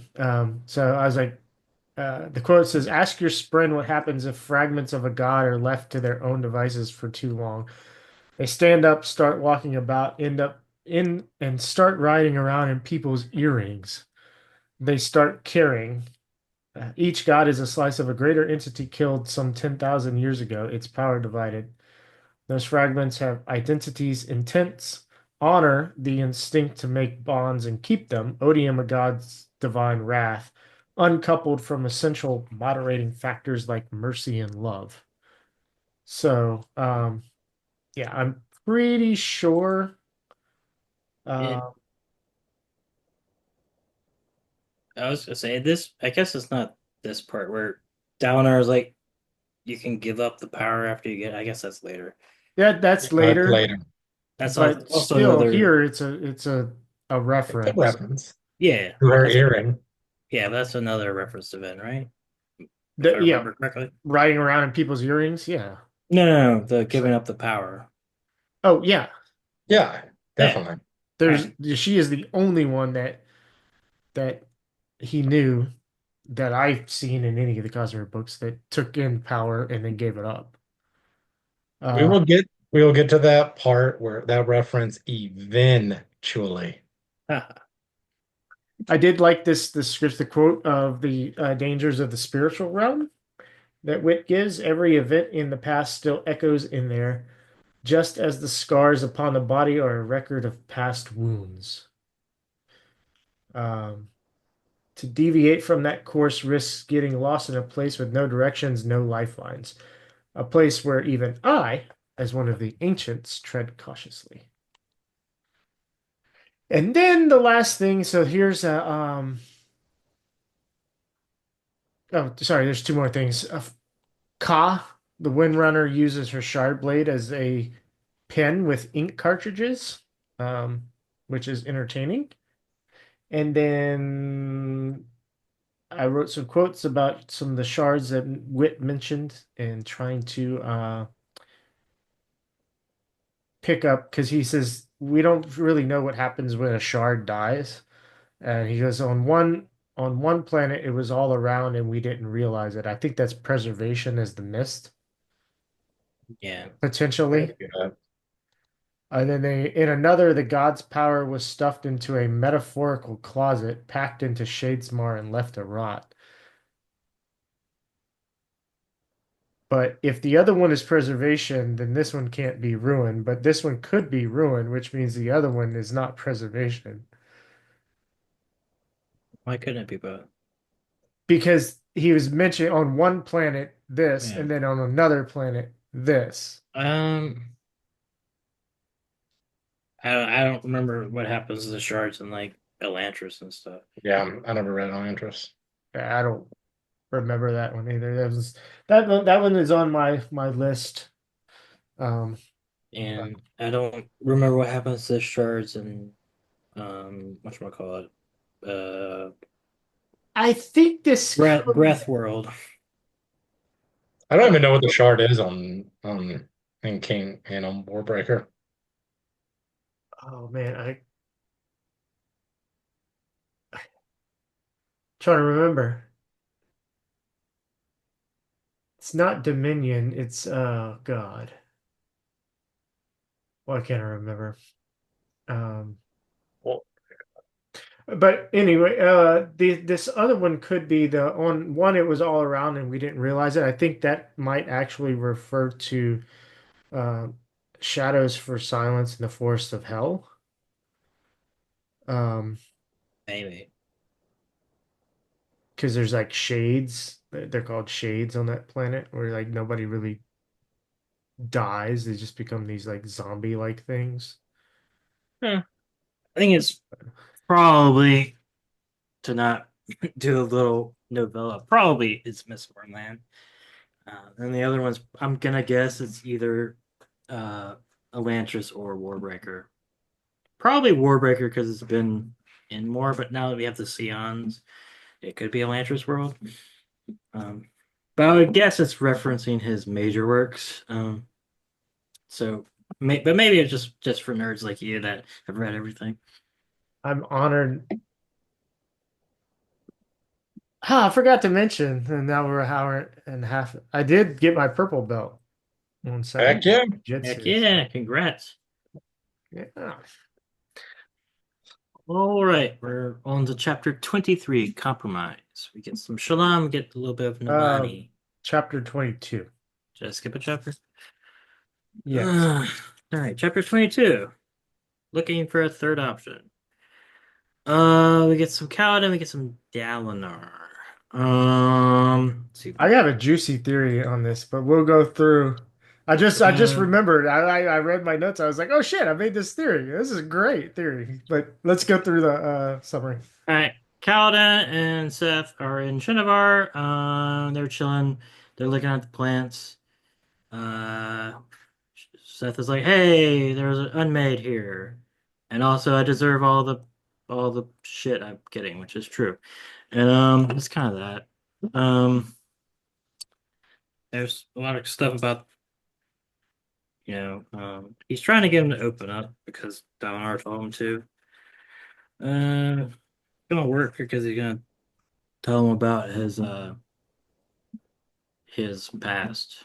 Um, started with a rock because Shinovar is insane. Um, yeah, that's kind of that stuff. We're gonna meet an unmade. My theory here is that Nightblood is either one, awakened with night essence, or is the night connected to a sword. Wasn't it made on Yeah, or whatever land that was? No, it was made on Roshar by Zio, by Vasher. It was wait, made it on was made on Roshar? Rosha? Yes. Okay, I'm guessing that's a secret history kind of thing. No. Okay. Okay. In Warbreaker, it was implied that he made it, and then it was implied that he was traveling. Yes. But it was also implied that he traveled before the events of Warbreaker. Yeah. He traveled and he went to Roshar, saw the shard blades, wanted to recreate them, created Nightblood, and went back to Nalthis. Okay. I mean, is that confirmed or is that just That is confirmed. Okay. Mhm. Okay. Yeah. Yeah, I didn't get that from anything, but I guess I mean. I guess we'll. So at the end, when he actually reveals who he is, he mentions that he traveled with the five scholars. Like he and the five scholars traveled worlds. And he hinted at the fact that he created Nightblood modeled after something on his travels. I don't have the exact quote, but I'm pretty sure he hinted that it was modeled. He created modeled after something. Okay. I mean, that'd Yeah. be cool. Yeah. Sure. Yeah. But we Yeah. also know that it is very hard to awaken metal. Yeah.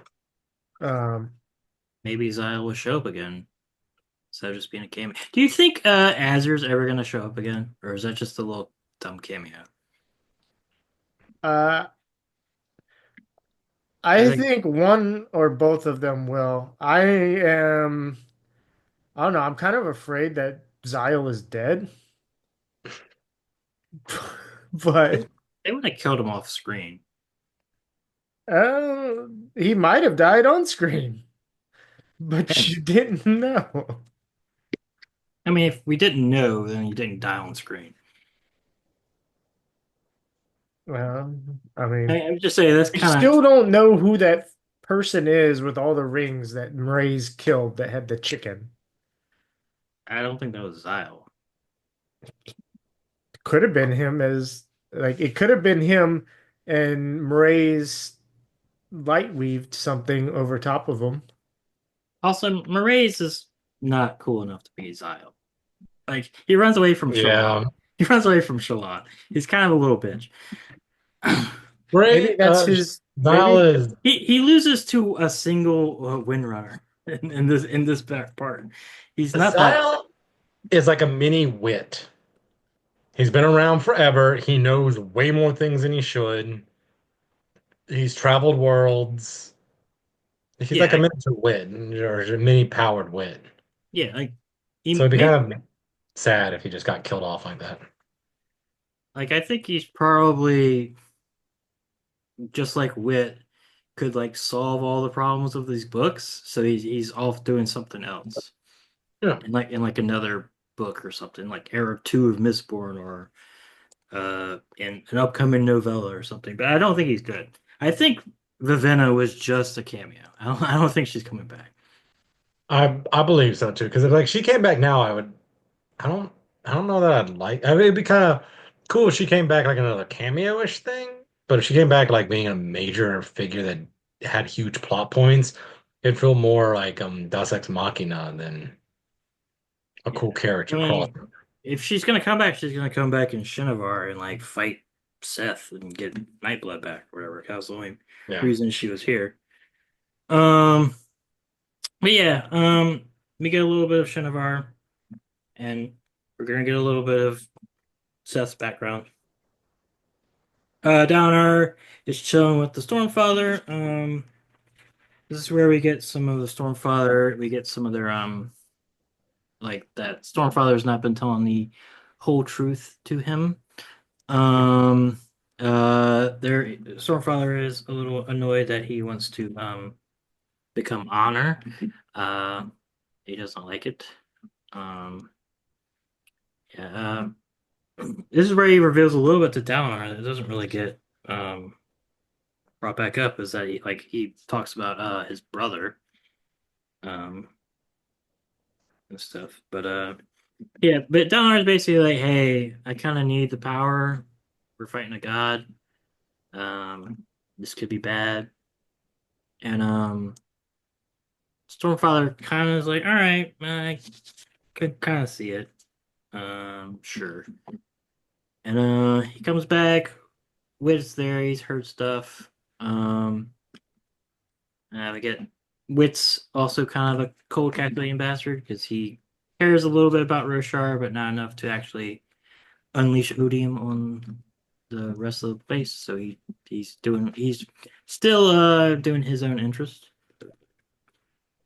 And this is where he like pulls out a clock and he's like able to like give him a clock that will astral project into the spiritual realm and give him real time. So when he's tripping balls, he can like see the time or whatever. Which is cool, I guess. poke this and then poke that. Yeah. And then he's gonna attempt to go into this spiritual realm. Dun-dun-dun. Yeah. Yeah. Dalinar wants Navani and Yasna to monitor him while he enters the spiritual realm. Yep. But Navani has different plans later on. Yes. Good thing Yasna wasn't there, or they would have lost all their heavy hitters. In a black hole. All right, we get to go on to chapter 23, Compromise. We get some Shallan, we get a little bit of Navani, like I said earlier. So this is first part is Shallan, her strike team. They devise a way to like basically infiltrate the thing. A lot of it's like deception checks where they're like scrubbing Krim off of stuff, and then a guard comes and tells them to go away, and they're like, okay. Then Gaz comes and like talks to them, and then she goes and attacks the other female masked lady and summons her shard plate around him and like cuts her off, and then like throws her in a cart, and Gaz gets to strangle her, but not to death for some weird reason. So it keeps her alive. Um, and then Shallan basically strips and puts on her clothes. Is gonna infiltrate. She starts to infiltrate the thing. I'm trying to find this quote, but there was something that made me believe that there's not complete. So like Gaz showed up. Let's see, where was it?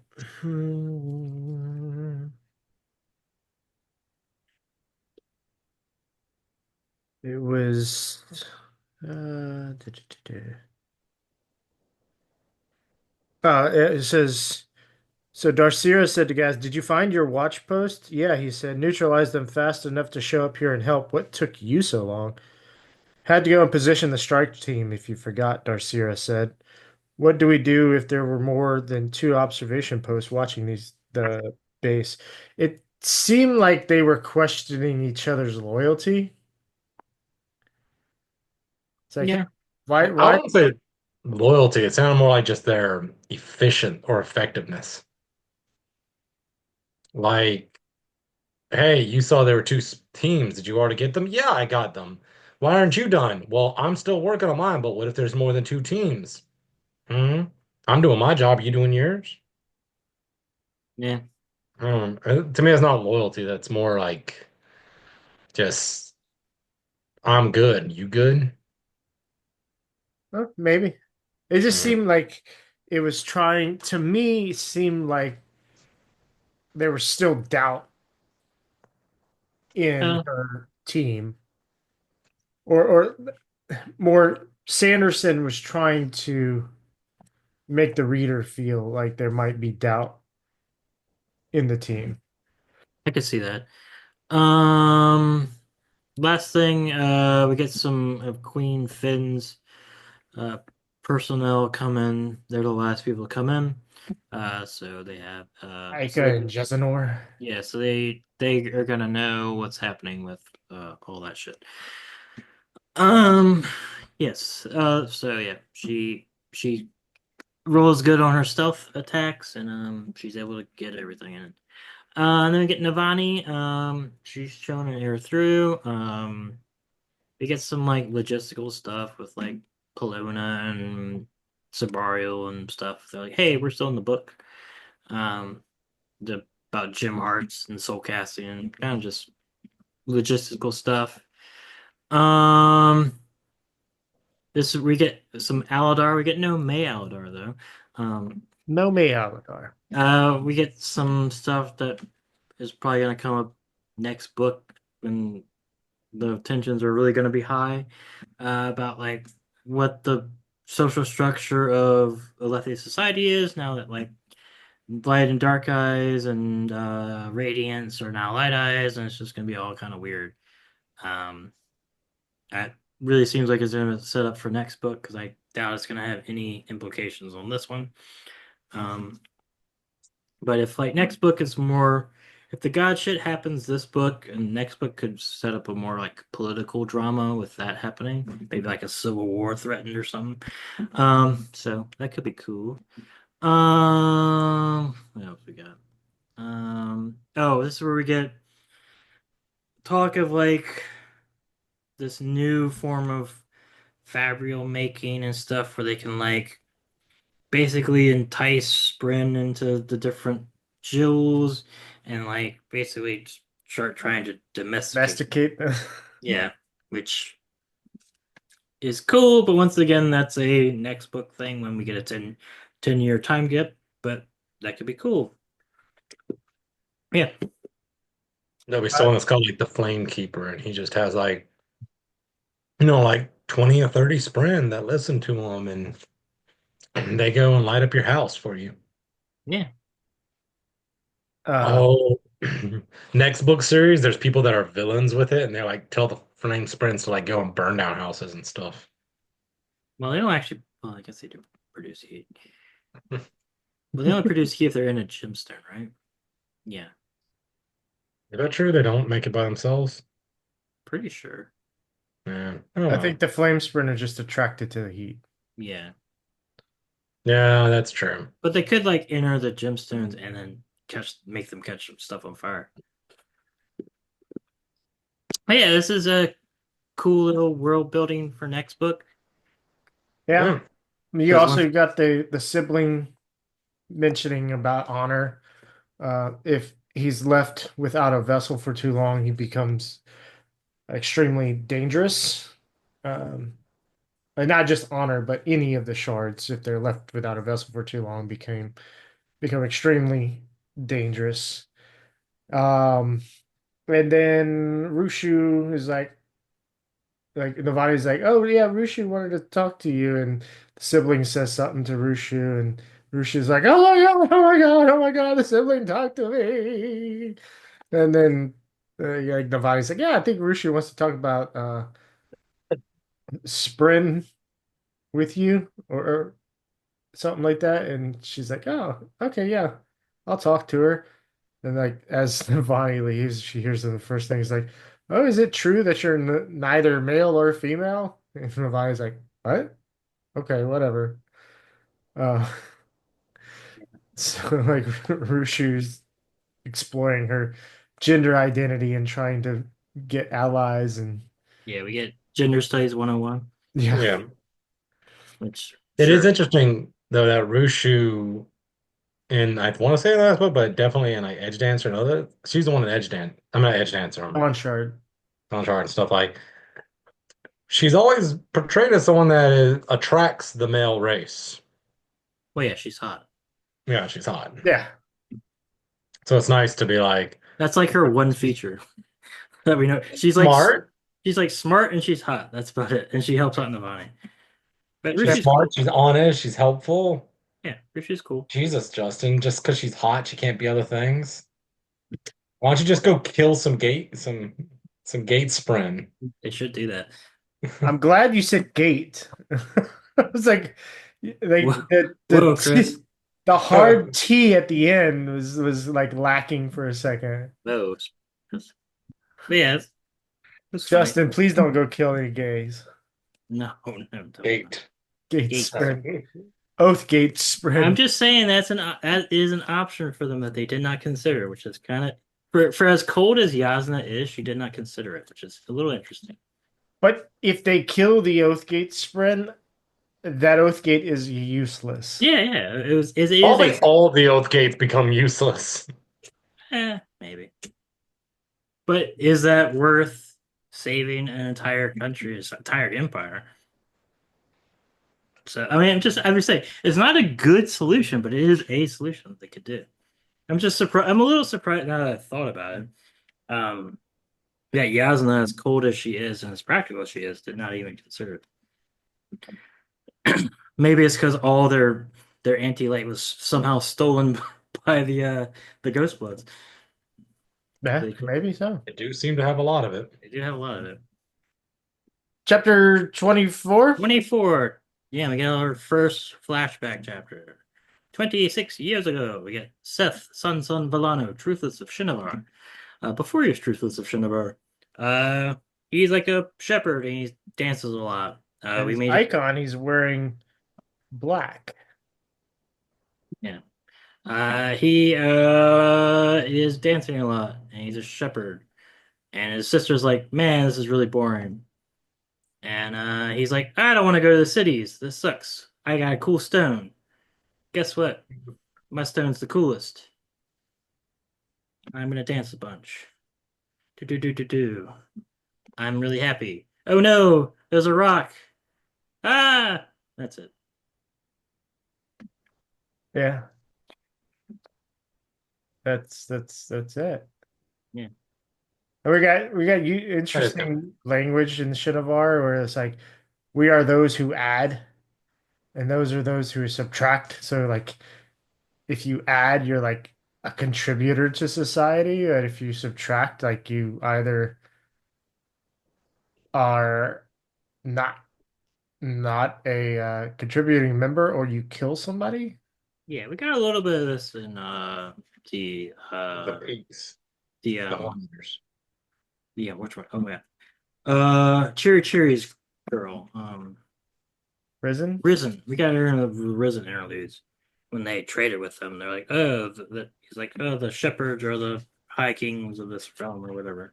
They add, so they're like the warriors are the lowest of the low, stuff like that. Huh, I We forgot gotta, about that. yeah, we gotta get a little bit of that. But yeah, It's also similar to like the peaks with the Horn Eaters, where it's like the people who actually have to fight are considered the lower rank society members. true. Um, That's what it reminded me of. Chapter. I'm guessing we're gonna meet his sister in the next part because I don't think she's dead. We know his dad's dead. Um, so that'll be fun. He doesn't seem to really want to go to his house, Yeah. but we get it in next flashback, or no, not the next flashback, but Yeah. later on with the two of them. Yeah. Chapter 25. Yep. Purposeful danger. Shallan, we get some Shallan, we get some Dalinar. Uh, I will say, the breakdowns of characters in these chapters are really funny because they don't really relate to each other a lot. So most of it is just to make cliffhangers for Shallan stuff. It's kind of funny to me. But anyway, Shallan is going to the Ghostblood hideout. She's disguised. She has to keep her hood up because her hair. She has a wig, which I kind of forgot, but she has a wig on, so she doesn't have bright ass red hair. But But she's the not. chick cut her hair, Yeah, and so it doesn't match the length. doesn't match, but at least it's not bright red. So, um, so she has her hood up, which she's like worried about, but it ends up coming into play a little bit later. We meet going, we meet all the people. She's basically pretending to be a guard and kind of like overhearing stuff. We get Marays, uh, is Babsk, Ayatollah or something like that. I forget how you pronounce Yaddle. it. Yaddle. Um, Marays has this cool crossbow that she figures out is to it's like a heavy crossbow to introduce like a heavy hand crossbow. That's Balin introduced, hand ballista. yeah, which is going to be used to shoot anti-stormlight It's like a bolts. desert eagle of hand crossbows. Yeah. So pretty cool. She's like she figures it out, and it's a cool scene where she figures it out. Um, she's trying to do stuff. I was actually amazed that this is the first Ghost Blood meeting like this in over a year. Oh no, since the year before the Everstorm arrived. So like 2 years. Yeah. Yeah. We get another Sion pop up, and we get Felt giving his report, and she's like she has a shock sprint even though she knew he was off world, but whatever. It basically just it reiterates the interlude to them.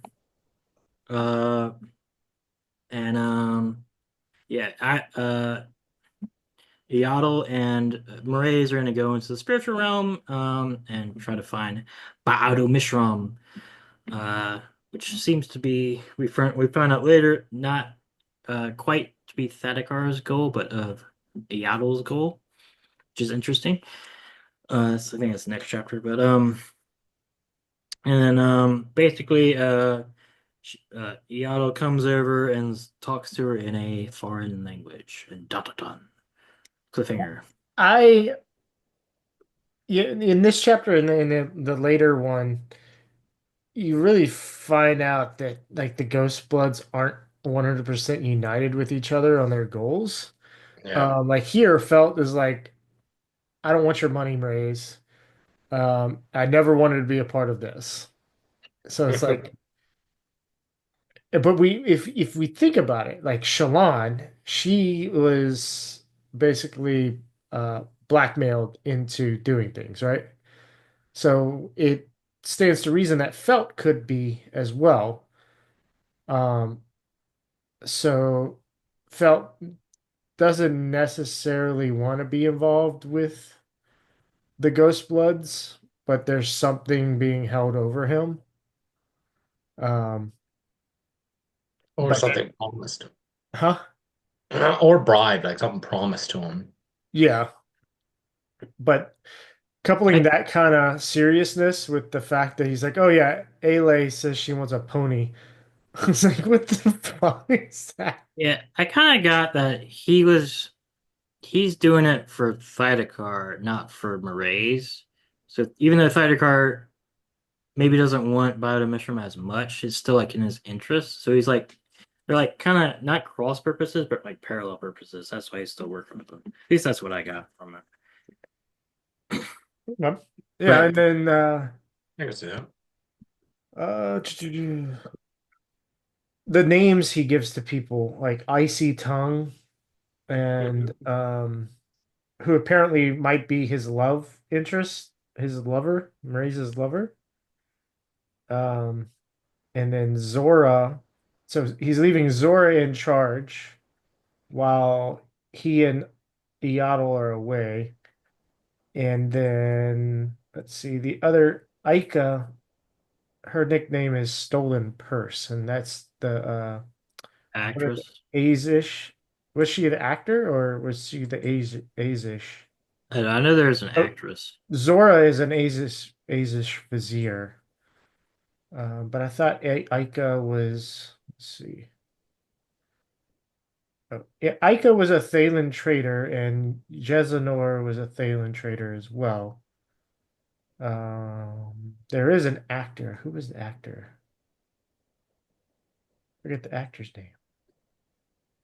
How far Yeah, back does it go? good.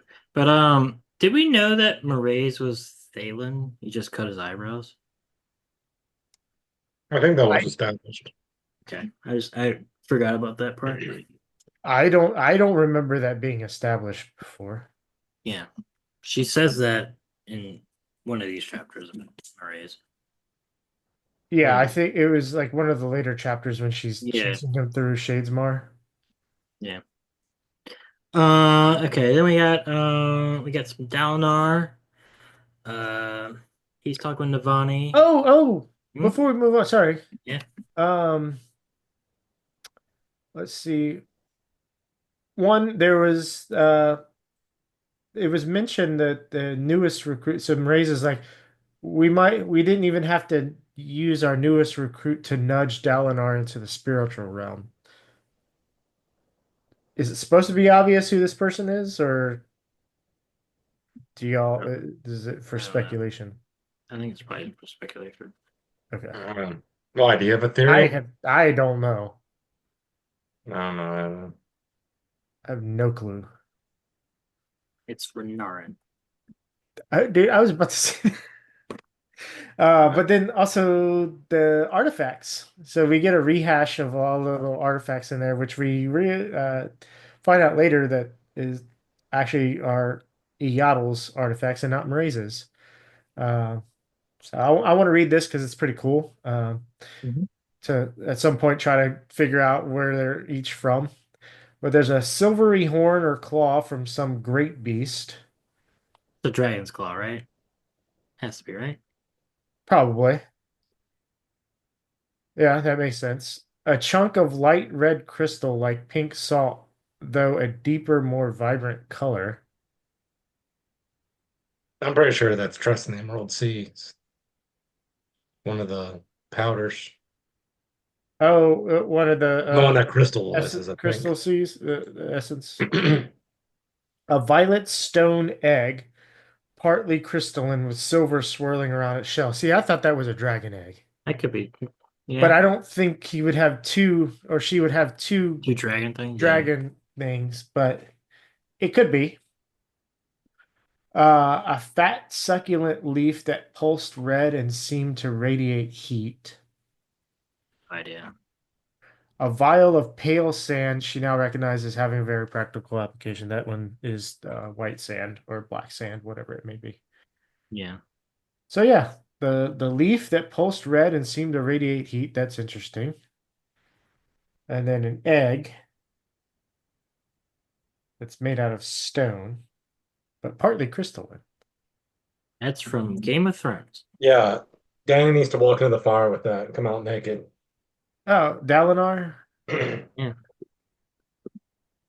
I am the mother of dragons and honor. Yeah. Dalinar, you have no dick! I was a woman all along. Why do you think my ass looks so good? Liv knew it all along.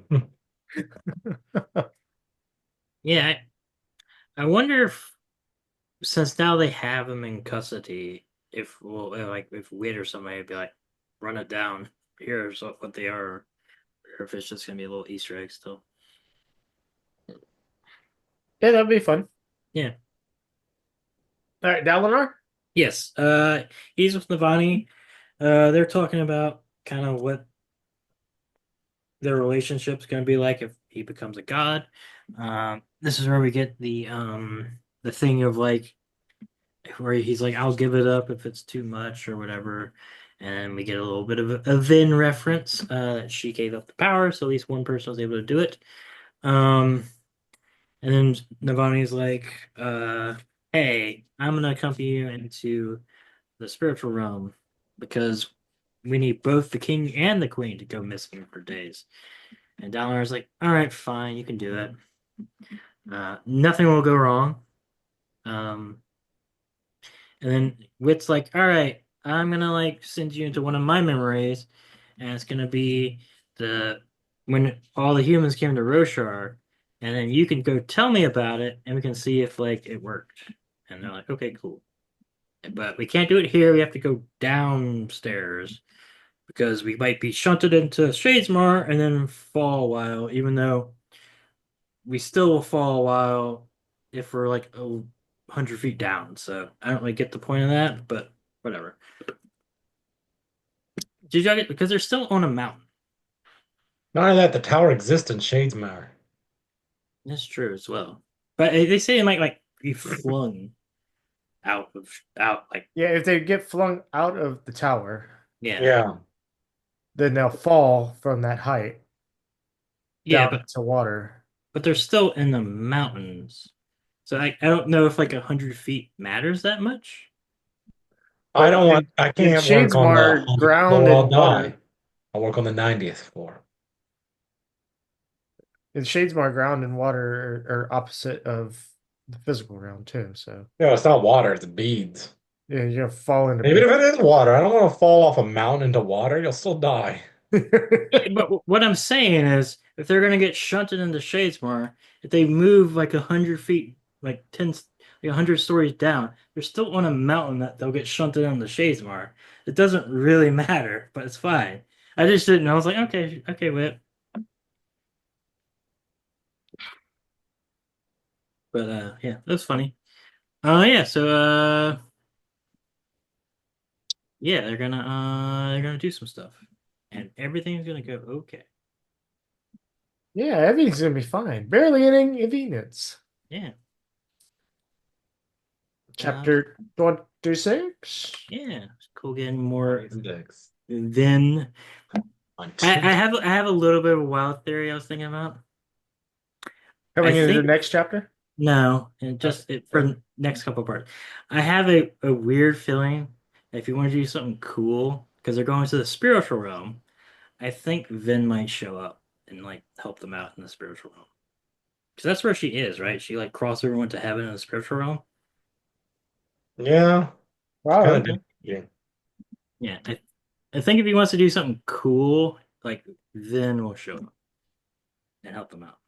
But that's my You prediction. just love Vin, but I love Vin too. So I Yeah, love Vin too. She's my favorite Sanderson character. I think that But No. she is going to get brought back so that No. she can be reunited with Elle. Hell, oh god. no. Yeah, Elle. Uh, She calls Ellen Elle, but then we also have Elle. that would be dumb. Oh yeah, 100%. But I'm not. I wasn't saying that's his That- his theory. That it would be funny. I do think he's not a singer. we can get to that when we do it. But I'm pretty sure he's like a herald or like one of the heralds front. Like he's like a betrayer of a human. I'm almost positive that's for L. Well, you bring that up.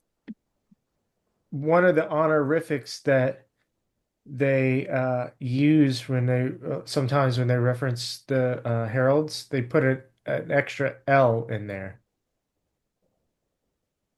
like an apostrophe EL when they're referring to some of them. So it might just be shortened to L. Yeah, that's my theory for him. He's like either was a herald or was friends with the herald, like one of the first guys. And he did a thing like what Odium was told Dalinar is like he became a fused from maybe a contract long ago or something, but that's the reason he doesn't have any rhythms. Um, yeah, that's my theory for that for Hell. What if it's Dalinar from the The future, future? that'd be cool. What if it's Ellen from the spiritual realm? Nah, that'd be dumb. If it's Ellen, that's dumb. But I also don't believe he's a singer. Yeah. I mean, it seems somewhat hinted at, so yeah, that'd be cool. We can move on unless we got any other wild theories in the middle of I this got one.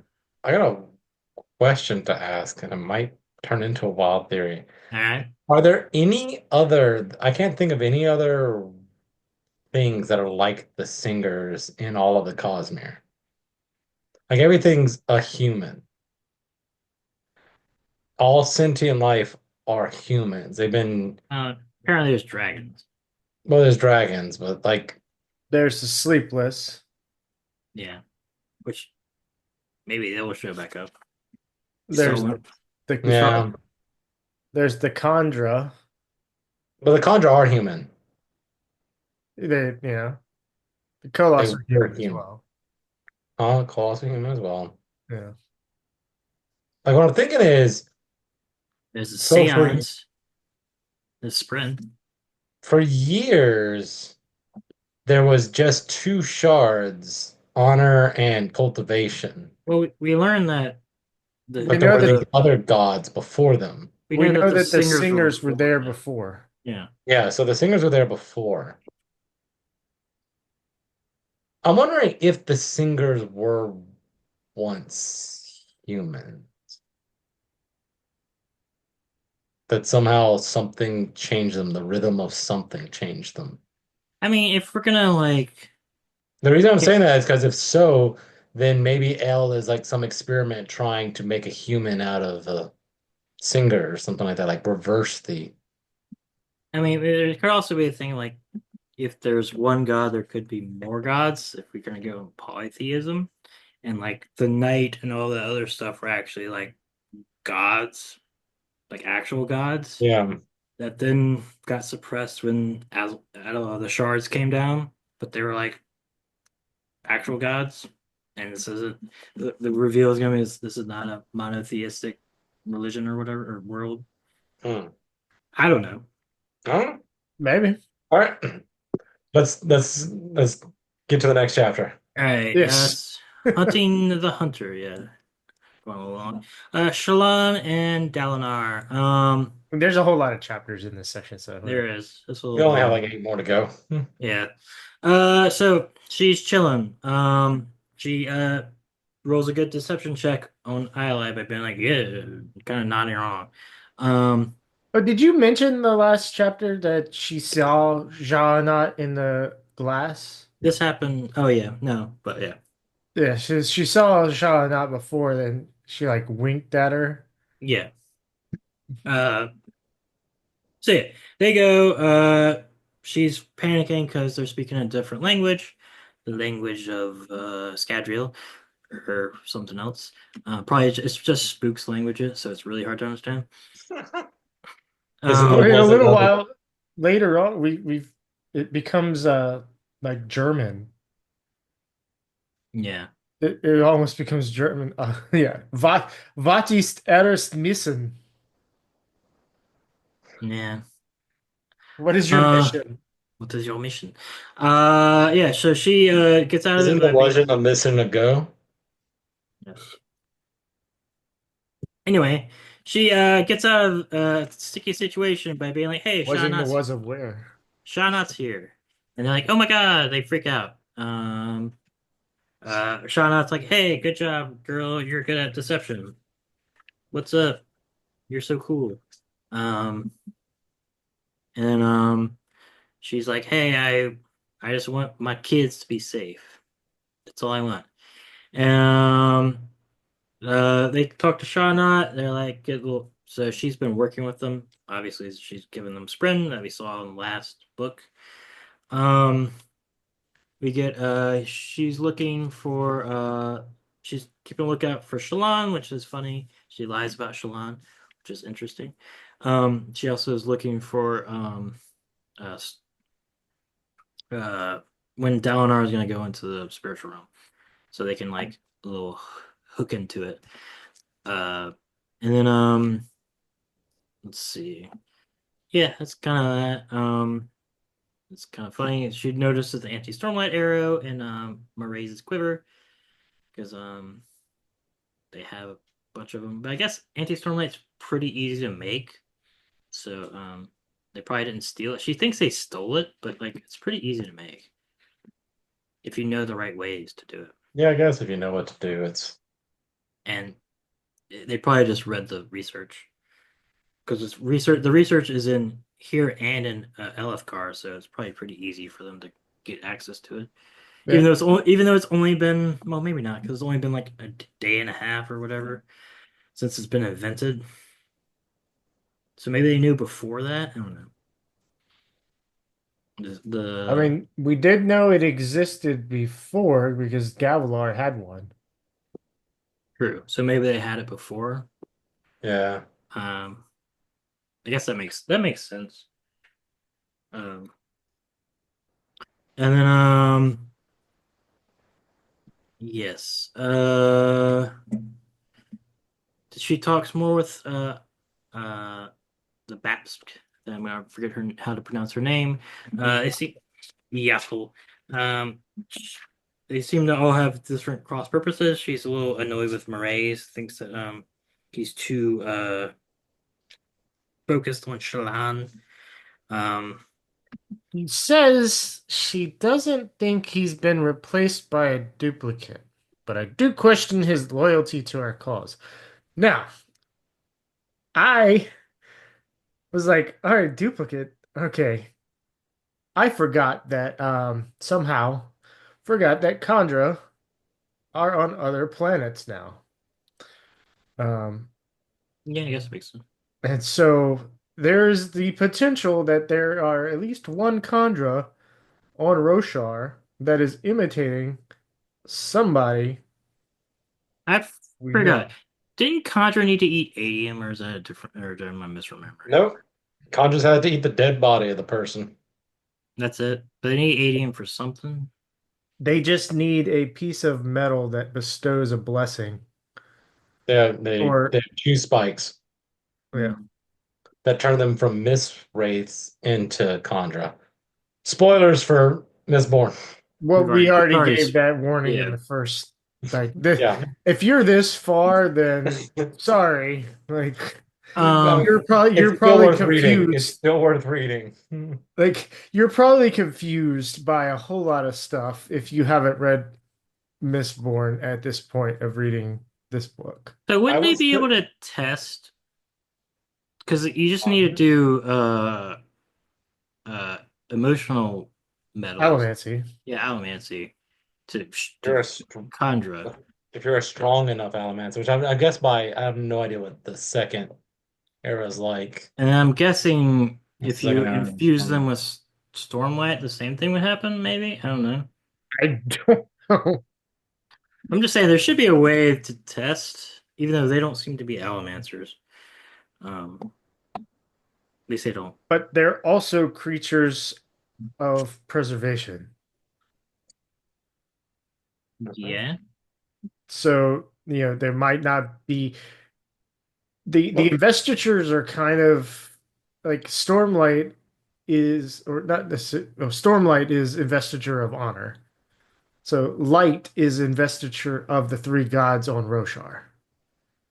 You got Voidlight, Lifelight, and Stormlight. So they're what we've learned from some of the Cosmere sections in this book is that investiture related to certain gods is hard to get off of the planet that they're on. Yeah. Stormlight is one of the easiest ones to transport if you have a perfect gemstone to put it into. Yeah. Uh, so But I just want to put it out there. Isn't breath the easiest one to move?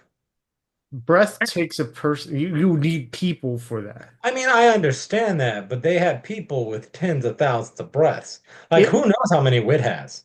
it might be You the know, Wit easiest. uses breath. It Wit has over 10,000 breaths. I'll tell you that. And Wit uses breaths in this. Yes, So does it Zyle. it might be the easiest one to transport, but it's not the easiest one to amass I guess so. because light is recharging. Yeah. Wouldn't the metals be the easiest one to do? Or is it? Or they just now burn off world. I mean, I don't know. I guess probably not, because that'd be the easiest one to do. Like, what's this? This is iron. I'm just taking iron with me. But still, like the recharging of light on Roshar is going to outproduce metals on a planet. Sure. So like light is the most renewable resource of investiture. I mean, they have aluminum, so they have all the metals as well. I mean, they're gonna run out of metal. It must be like it just doesn't work on different planets. Yeah, if it doesn't work on the planets, it makes sense. But if it does work on the planets, it would make sense just to go to a different planet and be like, oh, look, they have a tin mine. Let's set up a few mines in this area. There's a bunch of Yeah. metals. I mean, there's metals do that everywhere each on time. Scadrial, besides ADM, which doesn't exist anymore. Yeah. But yeah, then we get some cross purposes. Maybe we'll learn what the lady that Sherlon's disguised as, what her purpose is if she gets interrogated, if she's not dead.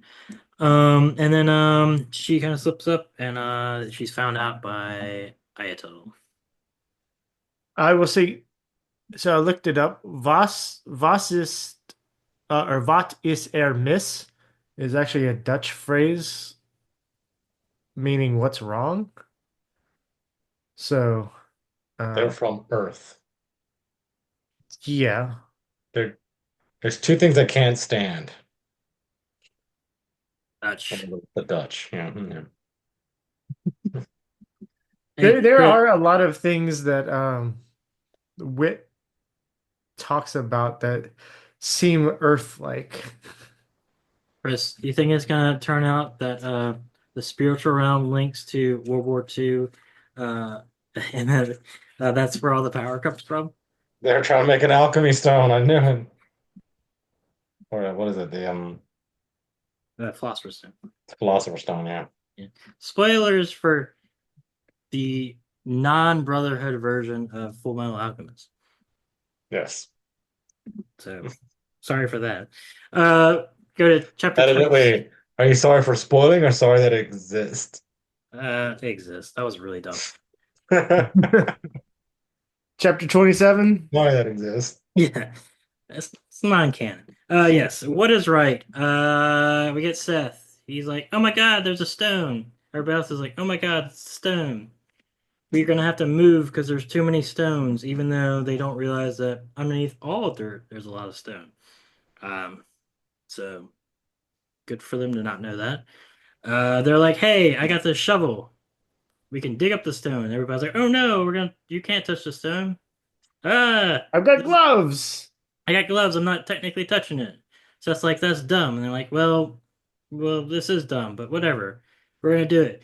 what do you want us to do, Seth? And Seth was like, I don't know. Let's move it because that's what you really want me to say anyway. And like, cool. And they moved the stone into a tree because guess what? There's a raid going on. Da da da. And Naruto shows us Naturo. And that's yeah, who's dad? His dad is Naruto. His dad's Naruto. Um, yeah, so his dad's description is interesting. Their father was a calm man with a long beard. He liked to keep tied with a green ribbon at the bottom, matching ones on his arms, together forming his splash. He gets 3. He gets 3, yes.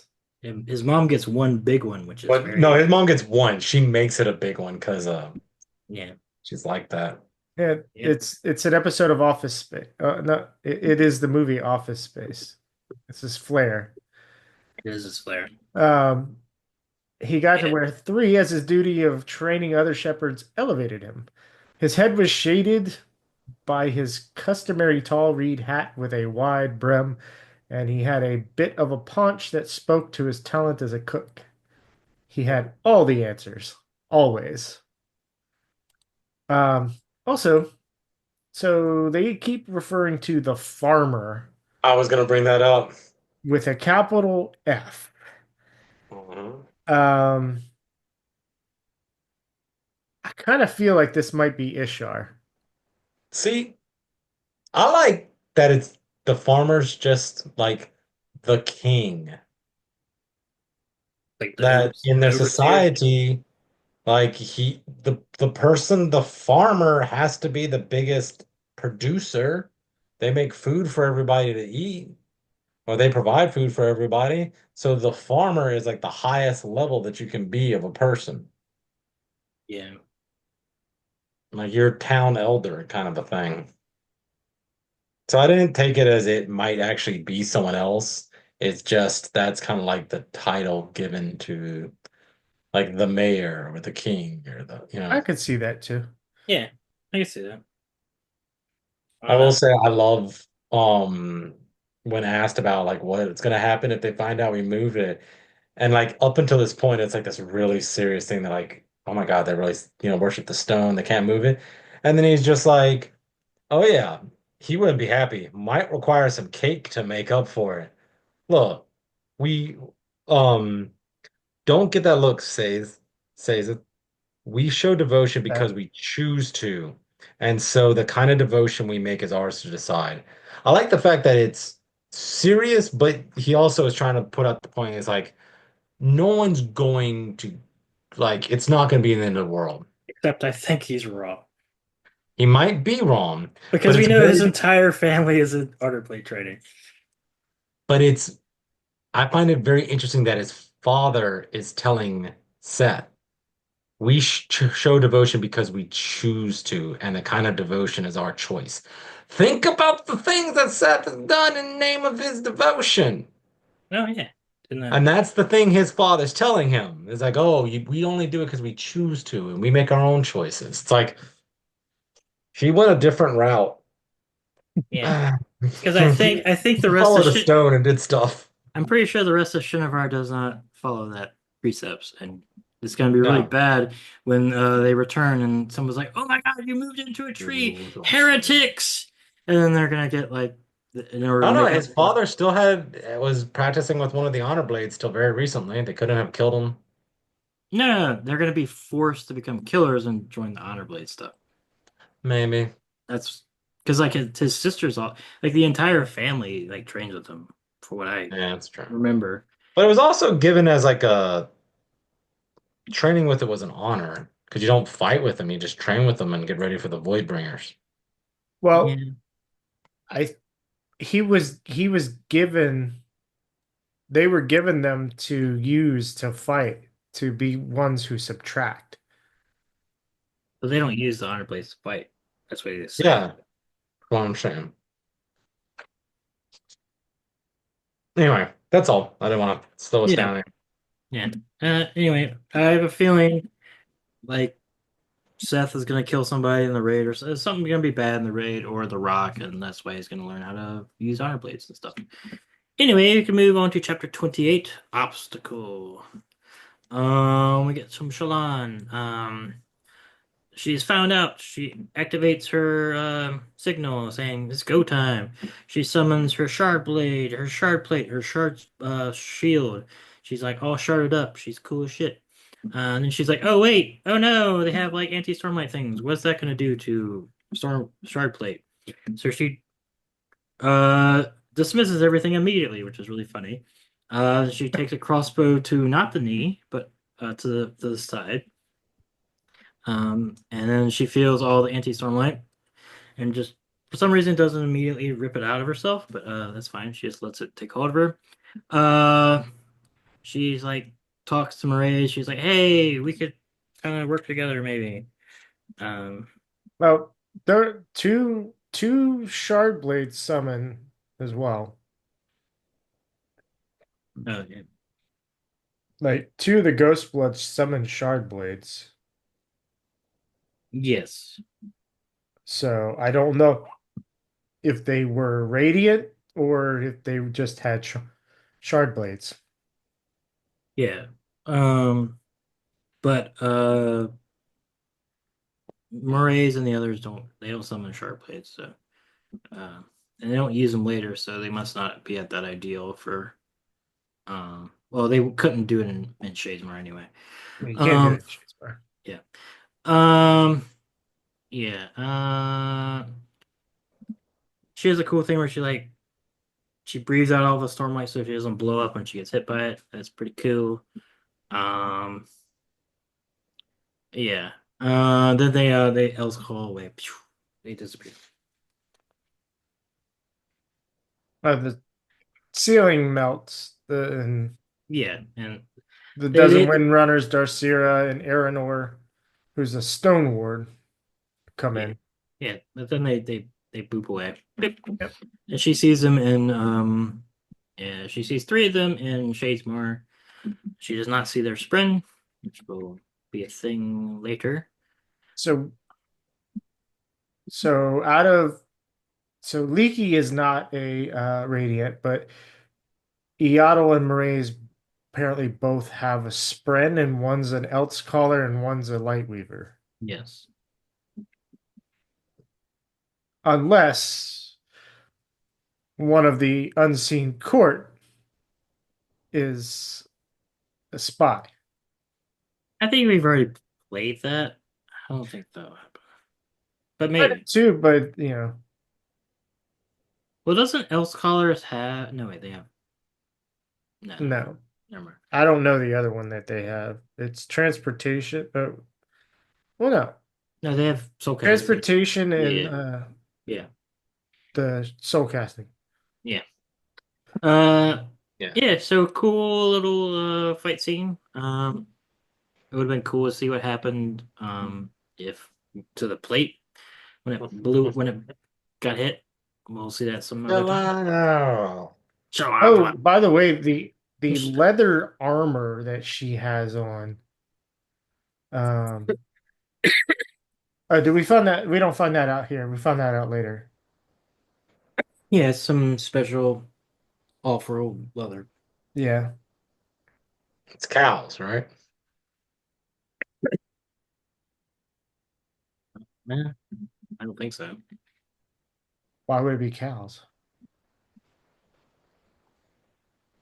I don't know. That's where my mind went, just because they don't have cows there. But I don't know. Would that give significantly more protection than hog leather? I don't know. It's a lot smoother. Yeah. It's koala skin. That rips too easily. True. Although when they're young, it's pretty effective. bad. It's effective at getting weapons caught up in it.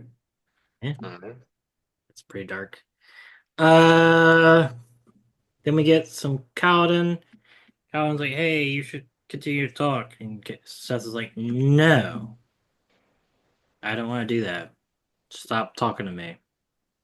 I heard what Dalinar asked you to do, and I don't want it. And then they're like, oh, there's an unmade over there by the old shrine where I used to live. Let's go. Monastery of Talmud. Yep, let's go see what that is.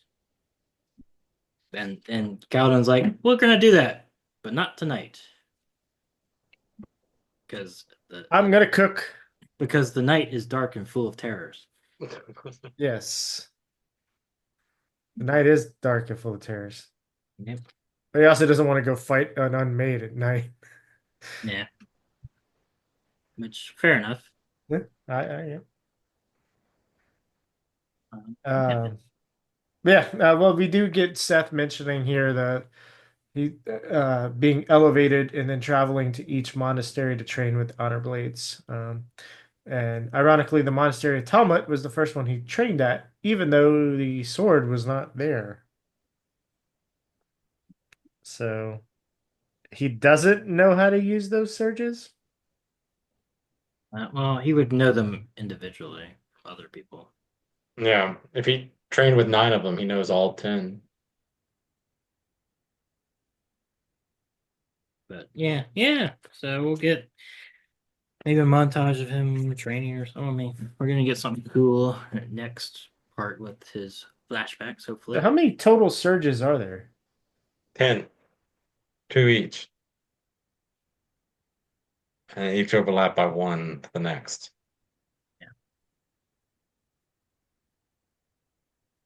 Okay. There's 9 for the listener one because they have the weird honor one that doesn't. It's not really a surge or whatever. The gravitational one. Okay, we got secret handshakes. We got Shallan. We got Lift. Shallan is hurt. She got shot. Is not healing because she wants to not blow up by taking in Stormlight. So she gets the bolt put out of her, and then she waits for it to all dissipate, and then she heals herself. We get some stuff about like they found a back entrance because they can like sense the earth, so they were setting up, so it took them a little bit longer than normal. They found the rear entrance. Yeah. The back door. Yeah. This is when she peeks into Shazemar and sees the 3 of them. Well, they captured all of those ghost bloods that exited that back Yeah. door too. Yeah. They ran right into them like they were fleeing for their lives. Flee for your lives. We get a little bit more hint of like her past where she's looked into Shadesmar before. Dun dun dun.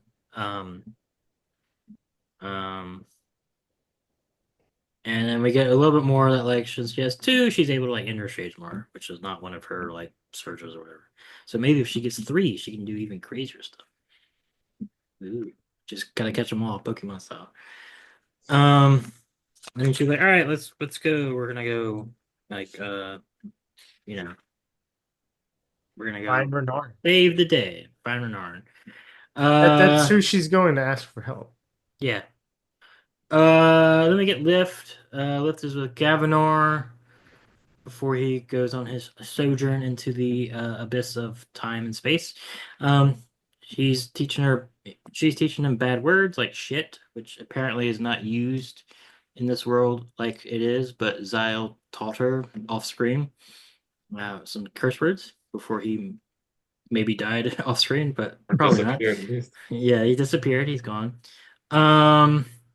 She He's been is seen since the tower was first attacked. Yeah.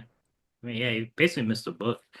His last big thing was like when Kaladin was like, "I'm gonna be an Ardent." He was like, "No, you're not." He's like, "Okay." Yeah. Last book. Where he awakened all the laundry. Yeah. Yeah.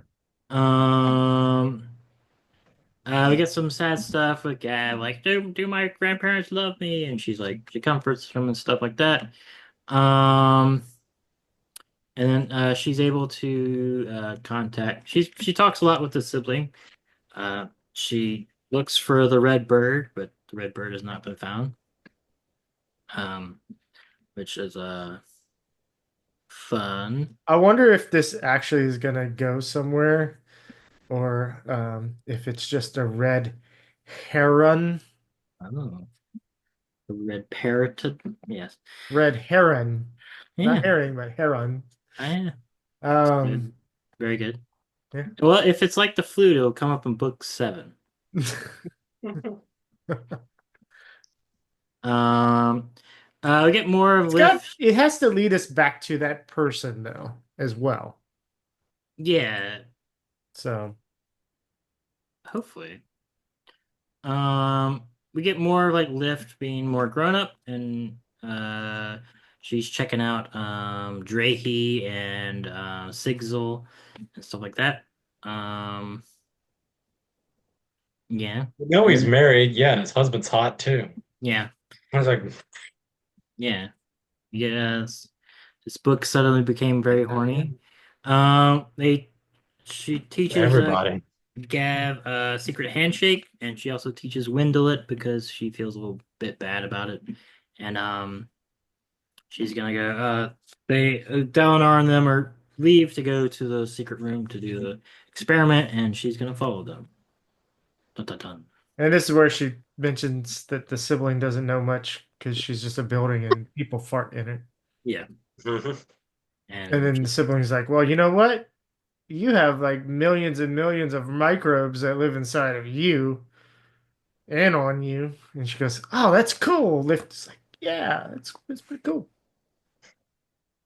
Yeah. Um, she's disgusted at first, but comes around on. yeah. Yeah, But yeah, Lift is a very horny teenage girl. yeah, I loved one moment in this chapter, and that was when she taught Wendell the secret handshake. Because I like Wendell a lot, and he genuinely seemed happy about it, like excited. He's like, "Ah, you're doing this for me! Oh God, I get my own!" yeah. Like, We get mention of his mother and how she's a cultivator of shoes, which is very cute. We do get a little bit more of, I think we've already known this, but her little sad backstory of that, why she wished to never be real big, because she wants her mom to like recognize her when she comes Yeah, her back. mom went missing, and she's like, if I grow up, she won't recognize me, but she might find another little girl to love. yeah, Which is That's pretty really fucking sad. it's really sad. Um, But also, her mom might not be dead. yeah. She's just told herself that her mom is dead. I think her mom's dead, but I guess we'll see. In the spirit realm. Yeah, Mhm. but she's not going to the spirit realm unless she does something to like save them, which would be cool. I thought she was gonna get pulled into the spirit realm. She's all I like, thought so too. but maybe later. Because she's probably gonna work with Wit to like help save them. I'm guessing because I she's see weird. that. She's And- weird in her like abilities or whatever. And we're going to figure out why she cultivation gave her what she gave her. Yeah, We have to figure that out with this book, right? yeah, That hasn't been revealed. yeah. It has to. Yeah, I mean, Like all the loose ends on these characters kind of got yeah, something. All right, chapter 30. yeah. Chapter 30. Not alone. We get Renarin. He's chilling. He's like, uh, chilling, watching Relaine. He comes down. He's like, "Hey, Renarin, you're gay." And Renarin's like, "What?" Yeah. And he's like, "Do you want to come out?" And he's like, Not really." "Do you want to go talk to Relaine?" He's like, Not really, but maybe. I don't know." And then, He likes women. yeah, and he's like, well, I heard that like when he was a mate for him, he didn't, so you're good." And Renarin's like, "Oh, well, I don't know, maybe." And He then, basically says, hey, we have gaydar. yeah, basically. And then he's like, that was weird. Oh wait, the plot's gonna happen. I get a vision. But yeah, that's that. It was funny. Like I It really said, was funny. this book suddenly became very horny. It's just like, hey, you get a guy, and you get a guy, and you get a girl, and but my boy Kaladin hasn't gotten anybody yet, so we'll save that for part 5, which is the horniest part of this book. Day 5. Day 5 is going to be the horniest part, huh? Justin calls it right now. Yeah. Um. Even hornier than day 2. Yeah. Yeah. Verlaine's like, oh shit, he has a vision. He runs over to him. They get like zapped into the vision together. They get some confusion prophecies that may or may not happen. Renarin being a king, but he's wearing singer clothes because his husband, Relaine, is his king as well. So we get one of the Everstorm. He's like, that always happens. Then we get some not Shauna. We get some Bod and Mishram. Bod and Mishram's like, I'm gonna kill all of y'all. And he's like, oh shit, that's really scary. And they break out of it, and Shallan's like, hey, what's up?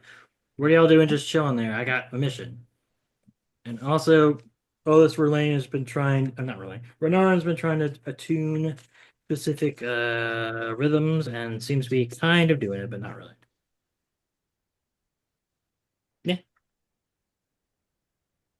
So one of the visions, let's see.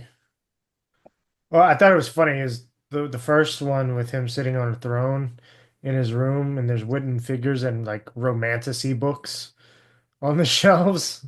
He's like, yeah, these are like novels meant for women to read. Yeah, he's like, don't look at my manga collection. It's really cool stuff, but just don't look at my manga collection. And my toys. I have really cool toys, but don't look at them. But then the fourth one window was the quote was strangely a bright green field with distant figures standing in it. The grass didn't flee from them, so perhaps they'd been standing there a long time. He counted 12. He looked to Renarin, who reached up and rested a hand beside the window. So this has got to be the The Oathpact Reforged? the what? The Oathpact Reforged? Maybe like 10 10 heralds plus 2 more. Well, I'm pretty sure that the blue lady was like Syl. A Right? distant woman in a vivid blue skirt with white hair and blue skin. Yeah. That does kind of fit it. That does sound, yeah. Yeah. Yeah. So, And yeah, then forgot about Relaine and Bernard are both happy they're no longer alone. Yeah. This did have some cool horror scenes and like that jump scare, right? Like that. he really does a good job of like horror scenes. So Yeah. fun stuff. Yeah, cool stuff. Cool. I Maybe really like prophecies. the imagery of the corrupt visions being stained glass. Yeah. Really fun. It's cool stuff. I do like how Shalana just walks away. What are y'all doing? Why are you just laying on the ground? I got shit to do. They're like, we just witnessed the craziness. We just went on an LSD trip together and admitted that we were both gay. Give us a moment. Yeah. Yeah. Chapter 31, Experiment. We get some Shalom, we get some Navani, we get a little bit of Renarin. All right. So Shalon's like, hey, we're gonna go like protect Navani and them in Shadesmar. So they go into Shadesmar. They got a bunch of Windrunners and some troops and stuff. They meet up with just 3 Alethi guards and a couple Windrunners. They're like, we haven't seen anything. But we're gonna keep an eye out for some Ghost Bloods, ma'am. And then Everything's fine down here. yeah, must have been How are must have been the y'all? That's wind. good. How are you? How are you? Yeah. Shalon is like talks with Renarin a little bit, basically like, hey, Shana is playing both sides. You just don't trust her that much. I mean, she also sees him. He has like the opposite of Seth, where like he has like before images, which is kind of cool, showing like the future stuff that they do. And that's like the Sprint and Shazemar. They're like suffused into them. Um, yeah. Um, yeah, they're going to go find Navani.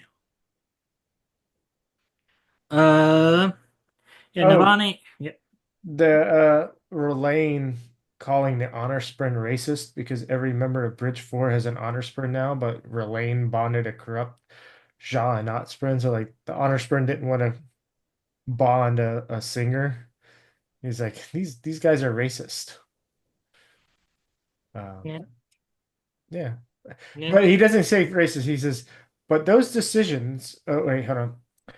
Curious how people's decisions are an individual matter when they're confronted about them, but those decisions form blatant patterns.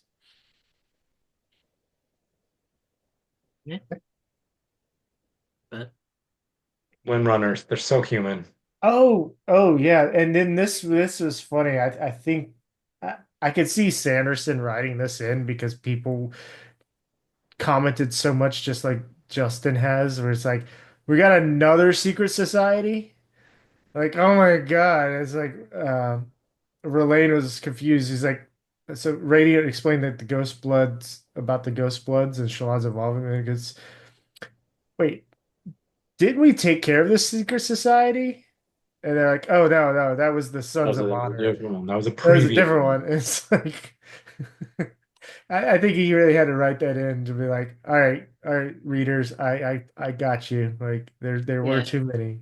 once it became clear it was two, but like for the first couple of books, I was like, there might be like 10 secret societies. Yeah.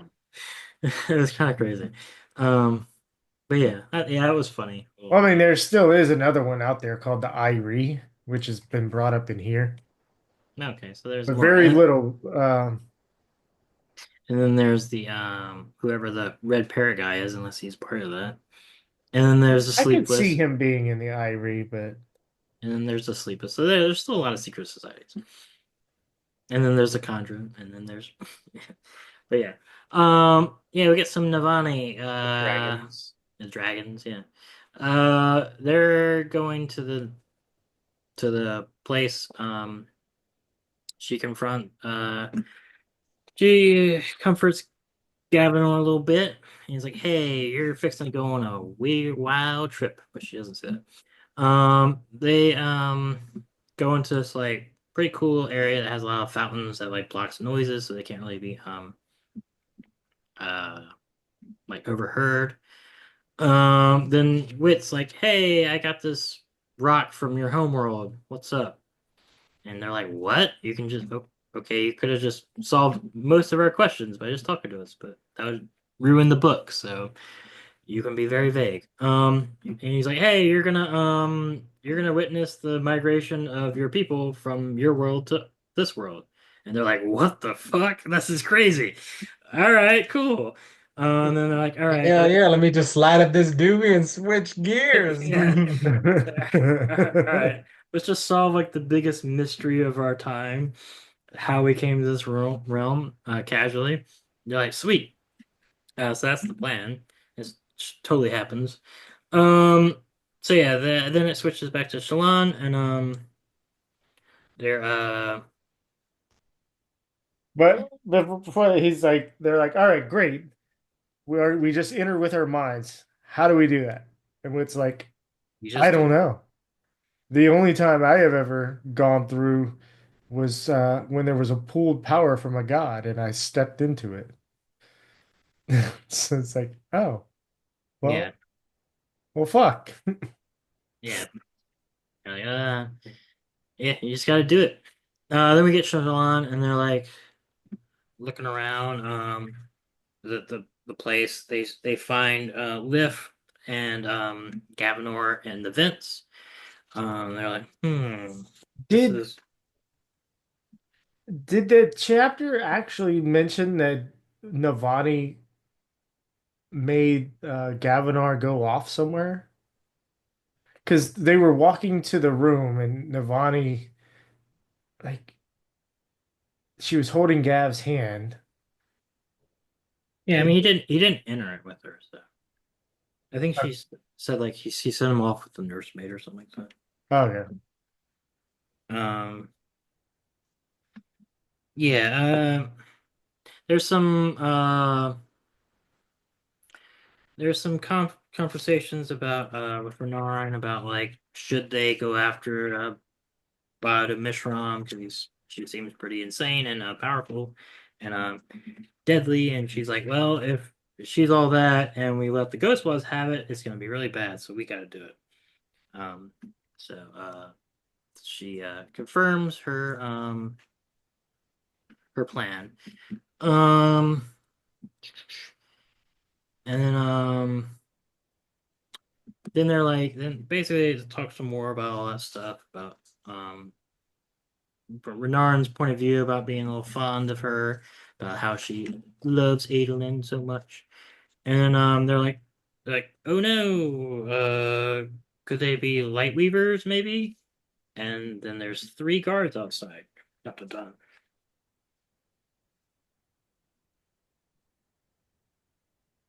Yeah. Got anything on that? Yeah, Renarin having sensory overload was a thing. Yeah. Um, let's see. You mentioned Renarin thinks that they should keep Dalinar from opening the perpendicularity and not seeking out Adel. Um, Yeah. but yeah. I will say before I got these POVs with Renarin, I kind of thought he might be more of a cunning character than he is. Right? Didn't y'all get to think right Yeah. because of what he No, I kind of always got Renarin as kind of like this. but because of what he did with Taravangian and like stuff like that, I thought he was maybe a little bit more of a player than he actually is. It could have just been Janot's influence and like her guiding him. Sure. Yeah. But he's just not, which is fine. I was just thinking maybe he might be, but he's just kind of like a little a dude. All right, chapter 32, Chords of Light. Um, so yeah, Dalinar opens up the perpendicularity. I can say that word now. Yay! Yay! I've leveled up. Da-da-da-dum. Yep. I'm gonna learn how to say the Bap's name right after she dies. Um, yeah, they open it up, and then we go to Shalom. We get a big fight. Um, uh, it's pretty cool. Like some windrunners get like stabbed. They have anti-stormlight things. She like fights Ralan with gets shot in the eye with darts. yeah. She does the cool like hard light radiant thing and shark blade and beats the shit out of Yeah. Yaddle. Um, there's a lot of fighting. It's pretty cool. They kind of just get owned. The lesser guy gets killed. Leaky. Leaky. That's what he gets for being a red shirt on the mission. Yep. He's a red shirt. He dies. They're like, "What's up?" It is funny that they're like the guards are down below and they're gonna die if we don't jump in. And all the like 4 of the windrunners just run away. It's just like, goddamn windrunners, this is more important than these stupid guards. It was kind of funny to me. Shalom was like, these windrunners, we actually need to stop this. Were the guards actually just guards, or were they other windrunners or whatever? Because later on, Lopin shows up. I don't know if they were I think windrunners. Lopin was just sent to check on the scene from Shadesmar. Yeah, I didn't get that they were. I thought they were the guards, like regular guards posted, but Okay, yeah, that is weird that they would just run off. yeah. Alright, they're good guys, but Yeah, it was just kind of funny. Then like she beats them all. Like Maraise is like surges to the ceiling, and he's like, "Guess what, Shallan? Do you want to know what happens when anti-void light hits a perpendicularity? I've heard it's quite crazy." throws his dagger in there. She does a CIA dive or Secret Service dive, but misses, and it hits the thing and blows up, and they all die. Yep, they're dead. GG, game over. All of their bodies disintegrate except for the dead Malwish guy. Yep. He has Man. plot armor left. There's going to be writing on his mask that says what happened. Immune in particular. Yeah. And then we get a little bit of dollar on them, like, we're doing it. Oh shit! And then like they disappear. So yeah, they're And all dead. Next day 4 is the movie Gravity. So Navani, Sandra Bullock. Yes. Just floating in the spiritual realm. Yep, you can see that. Then we get the last chapter of this. The conflux of all darkness and sorrow. Dun, dun, dun. God, that's a great title. Yeah. For not really, but sure. Nothing that drastic happens. No. Besides I like the title. It's and like, it is a cool title. it's epic. It is. Lift is chilling in I am the conflux of all darkness and sorrow. Yes. When I read that title, I originally, like, earlier on before I got it, like chapters before, I was like, the conflux of all darkness and sorrow. Oh, they must actually have made it inside the spiritual realm and met, like, Edo Mishram is like, I am the conflux of all darkness and sorrow. Dun, dun, dun. But Yeah. it's not. It's a herald. Yep. So Lift is chilling in the vents. She's like, this is crazy. And she looks behind her. She's like, Gavinor, what are you doing here? You shouldn't be here. Go away. Oh, wait. The room exploded. We're getting pulled into a black hole. Ah. And Wit catches her. And she's like, what? That's crazy. What's up, Wit? Did you catch Gavinor as well? And he's like, no. He's going to go on a trip and come out a man. On his favorite rocket ship. Yes, he's gonna be a man. He's gonna be like a not Gwyneth Paltrow. Oh my God, the Wasp mom in Quantum in the Marvel movies. Quantum Mania. Yes. Yeah. Yeah. What is her name? The actress. Yeah. Is it Michelle Pfeiffer? It might be Michelle Pfeiffer. Anyway, he's gonna come out. He's like, I have lived their lives. Dun, dun, dun. It is Michelle Pfeiffer. Hey, good on me. We get, I'm guessing, a little sleepless cameo with a little Crim with wings. And they're like, oh crap, they're all gone. And he's like, if he doesn't come back in 8 days, we forfeit by default. Dun dun dun. Yeah. Pretty That's cool. what the Kremlings do? No, that's what Wit said. That's what Wit says. Oh, yeah. Wit was like, oh, no. Yeah. Yeah, we get a Kremlin. I'm guessing that's a sleepless one. Or another Sha-Not thing. I think it's probably a sleepless one. They're kind of known for that.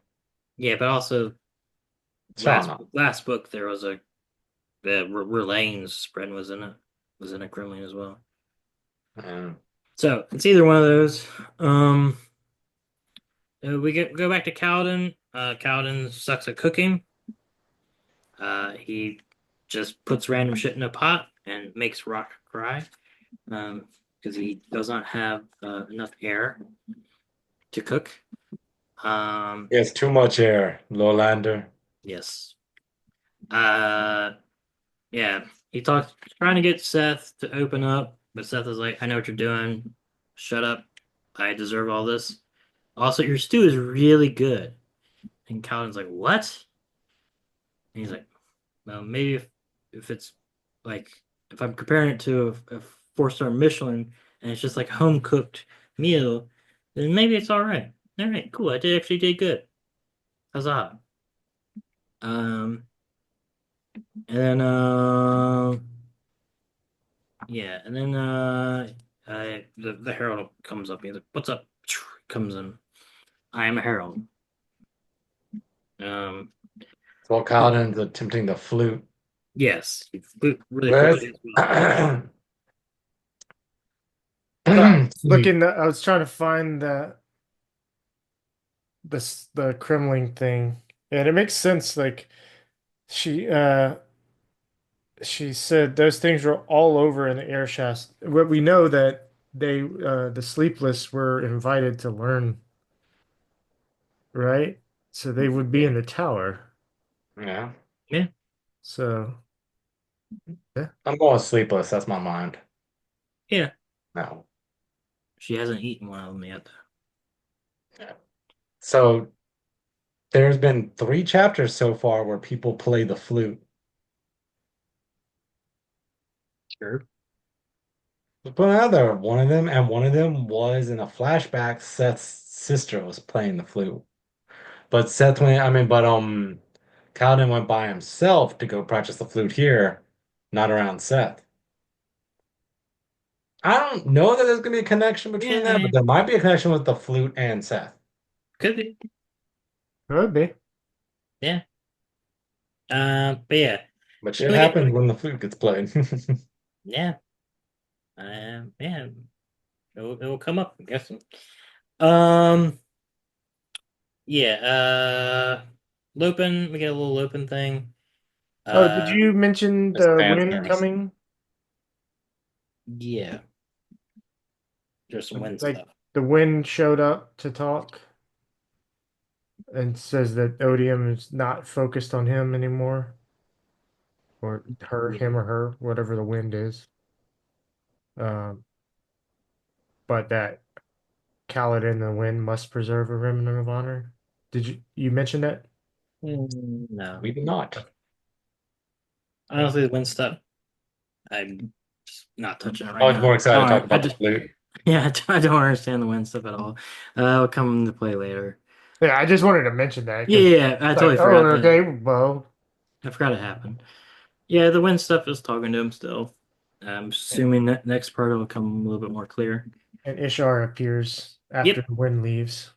He's like, "Hi, I'm here." It was the flute that brought him. Yeah. Oh, also, Ishar is the wind. yeah. Also in lift stuff, they're gonna probably at least Wit, but probably Lift themselves are gonna impersonate Dalinar and Navani, so there's no panic with Wit's light weaving. I didn't think they were going to impersonate. No, but if that is Yeah. true, I like it. I like That it is, too. that is totally what happens because Lupin says That's Navani That is acting explains weird. why I was so fucking confused. Like I wrote this, I said I'm confused about Lopin talking about Navani not talking and her shrugging and her eating chowder. Was she? I said, was she in the room in Shadesmar? Was it oh a yeah. leftover copy of her left by somebody? Didn't Have you Navani ever seen her stuff shrug before? Yeah, I'm pretty sure that's Yeah, Lift. I remember lift? that now. I remember that It's now. lift eating fucking chowder Yeah, and not talking. For some reason in my head, it was just Wit putting on the disguise, but I like the idea that Wit takes on Dalinar, he makes Lift take on Navani, and then we have at least 3 days of Navani acting like Wit. I mean, acting like Lift, yeah, and Dalinar acting like Wit. That sounds amazing. yeah. That sounds I really did cool. not know this was going to be a comedy, but Kaladin's up there dancing, playing the flute. Liv's Mm. acting like Navani, and Wit's acting like Dalinar. This is Yeah, he saw the comments about last book how it was very dour. Um, so he's like, "Hey, we're gonna have sex and we're gonna have some comedy in this one." sex and comedy. It's what sells. Yep. He's able to Um, put if Taylor Swift appears in this at the end. there you go. But yeah, other than that, we just get a little bit of like, oh, they're all gone, which we already knew. Yeah. Um, let's see. Then we get Ishar. Um, he Ishar's pretty crazy. And Kaladin's like, I'm gonna help you out. And you're gonna like, let's talk. You're crazy. I'll help you out. And Ishar's like, no. You're my disciple. Yeah, you're my disciple. I'm insane. Um, and Kaladin's like, well, this is gonna take a long time. You can't tell me I'm crazy, because if you tell me I'm crazy, I might think that I'm crazy, and then I'll start thinking about the fact that I might be crazy. That'll drive me crazy. I'm sane. Yeah.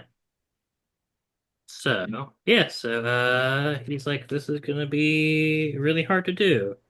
Maybe I need to go to a place with infinite time with an immortal being and help him realize his true self. I think they're all gonna end up in the spiritual. Oh yeah, that's kind of the end. Yeah, Ishar's it's quote, Ishar's eyes came alight, glowing as if with stormlight, but many-fold. Beams of light that blinded Kaladin as he roared, "If you wish further audience with your god, then see his will done. Child, this is the privilege of any disciple." Like, what the hell is going on? Yeah, he is by far the most powerful herald we've seen so far. So he's Yeah. insane, but he still has his power, which we previously saw last book. Yeah, that's the end. Hey, next. Day 2. What's up, Cat? We got our interludes. Interludes. We get L. We get L. We get a little bit of that, which we talked earlier about, how he's probably not actually a singer. He goes in and kills Yezerin. He like stabs his little jewel with a dagger. He's like, oh, that was cool. He finishes off the remnants of. Basically, yeah. Calls him his friend, which further does our theories. Then Odium appears and he's like, "What's up, L? You're pretty cool." And I was like, "Ah, you're not you're a different Odium, because the old Odium was not nearly as smart as you, tactical." And Odium's like, "Wow, you're a cool guy. You're gonna be the main bad guy coming up. So you're gonna be the commander of all my armies, and you're gonna figure out how to like do stuff in the Shattered Plains." And they're like, "Cool." It's kinda- So, yeah. So first he's gonna go to the Horneater Peaks. And Ganarthus, which was mentioned before. I forget exactly where. It was one time before. I looked it up, but I didn't make any notes. But Yeah. I think it's one of the unmades. Yeah. There was a question about whether it was actually a real unmade or not.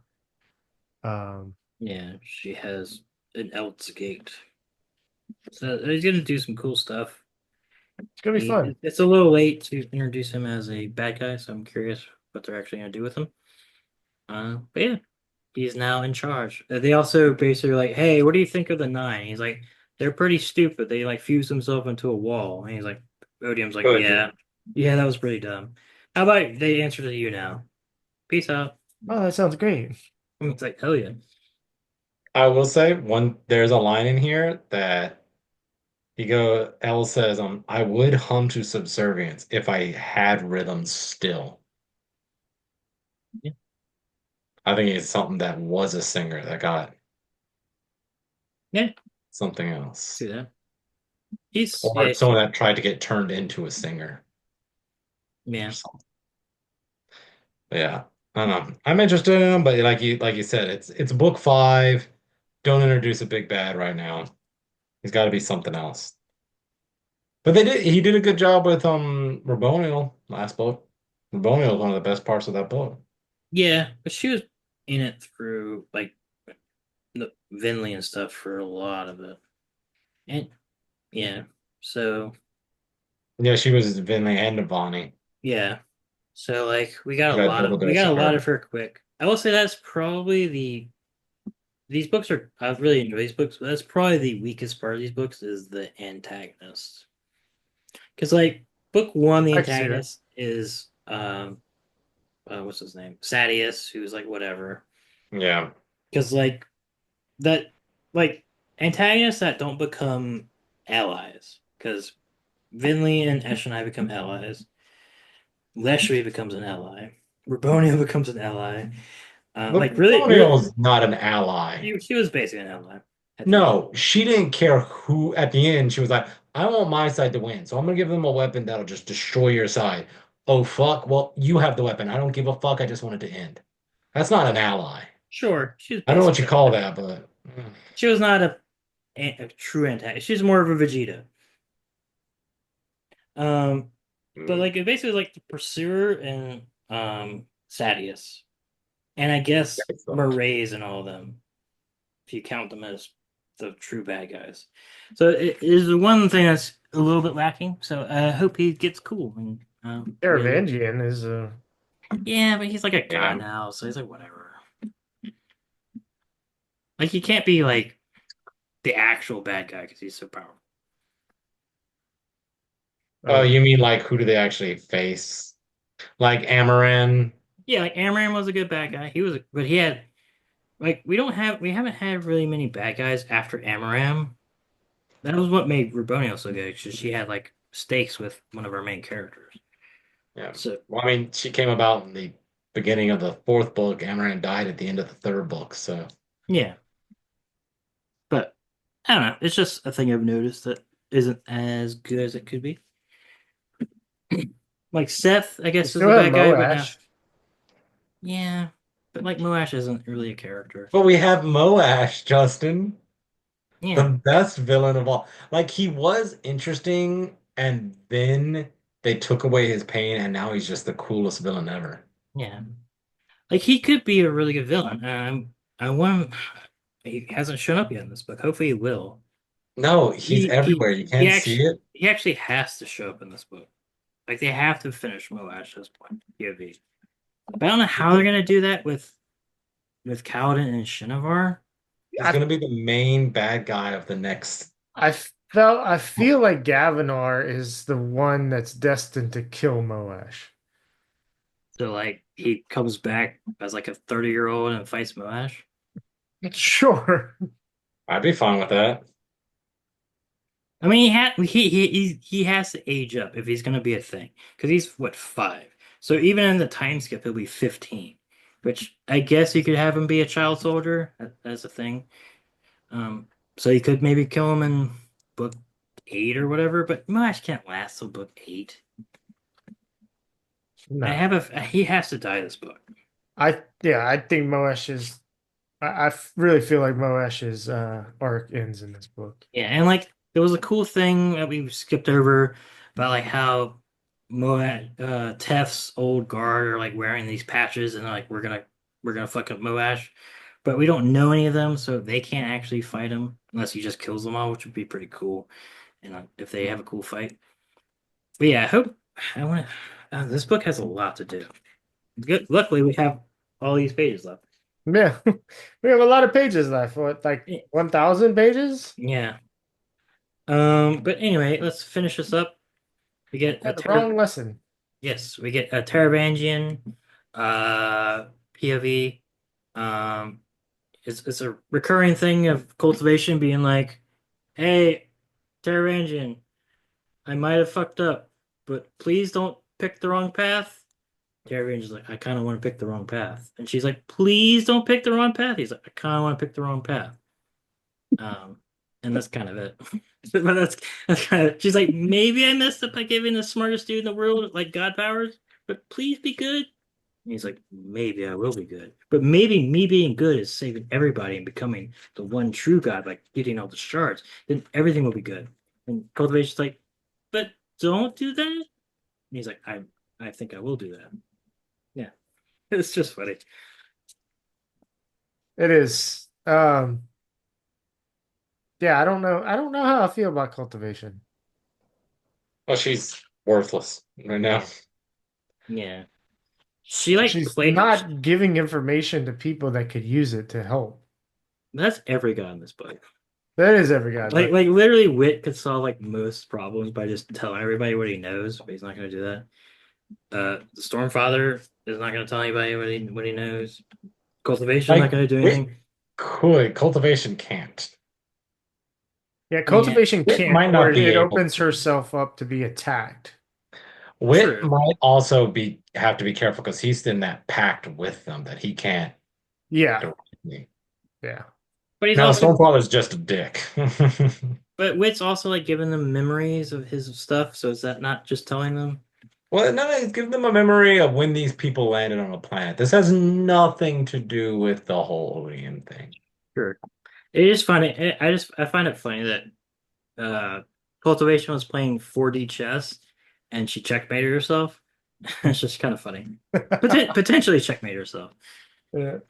All right, so the last line of the interlude is Taravangian going because she's saying like, try to feel, don't just do this, blah blah blah. He's like, he was a god divided. What if he let each side rule in turn? So like day three is emotional Taravangian, and nothing's bad's happening. And in fact, all the people like you actually see singers trying to reach out and trying to do a parlay or something like that. And then day four is pure logic. And it's like, nope, we're just killing everyone and like babies and little kittens and everything because that's the most logical thing to do. And then day five's right back to like super emotional.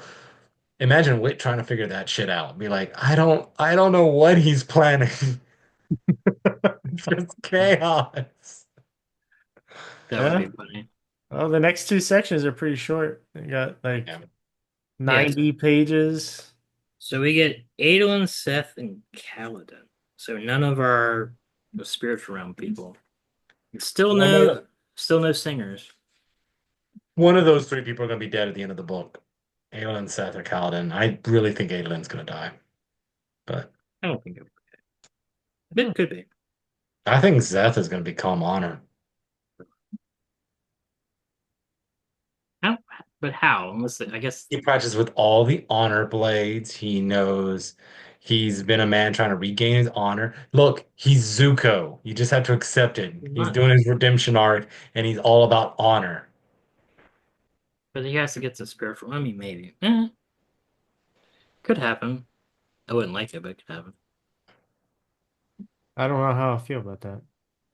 I just have a feeling like if because I have a feeling someone's gonna take up Honor's position.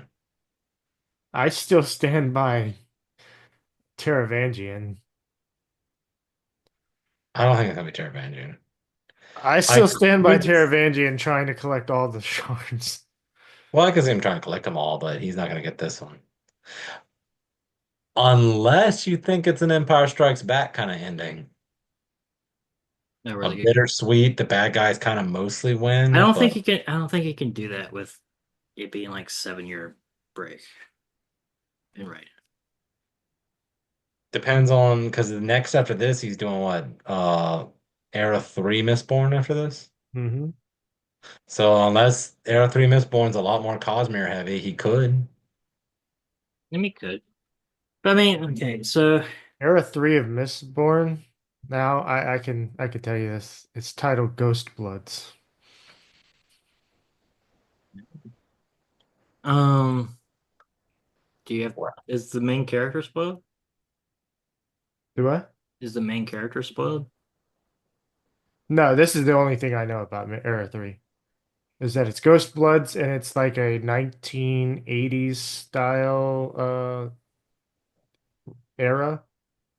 Like that the world Scadrial has evolved to be kind of What does a mall kid love a chili fry? what? Yeah. What? That's a line from X-Men. I think it was like does a mall baby love chili fries? It's Jubilee said. Oh. That to me is the late 80s, early 90s. At least kids. Yeah, so like Scadrial is gaining technology. Yeah. Hmm. So like Well, they they would had need so gunpowder, just got pushed down. yeah, so Chris if okay, right now we have it could be Gavinor. He could become Honor. See, my first bet is Zeth, but my second bet, if I had to be like, okay, it's not him.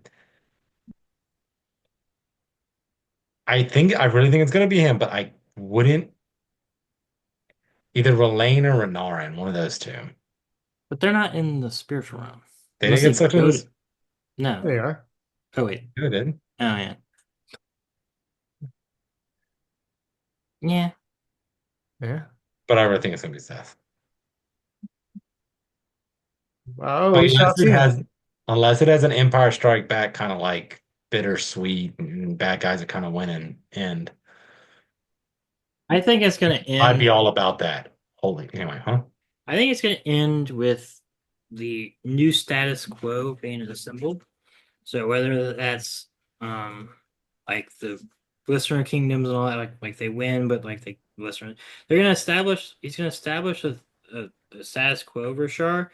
Yeah. I've assumed that all the God stuff is gonna end this book, and that the next sections are gonna be more like political ramifications of like empires more than that. But I could be wrong. That's kind of my feeling.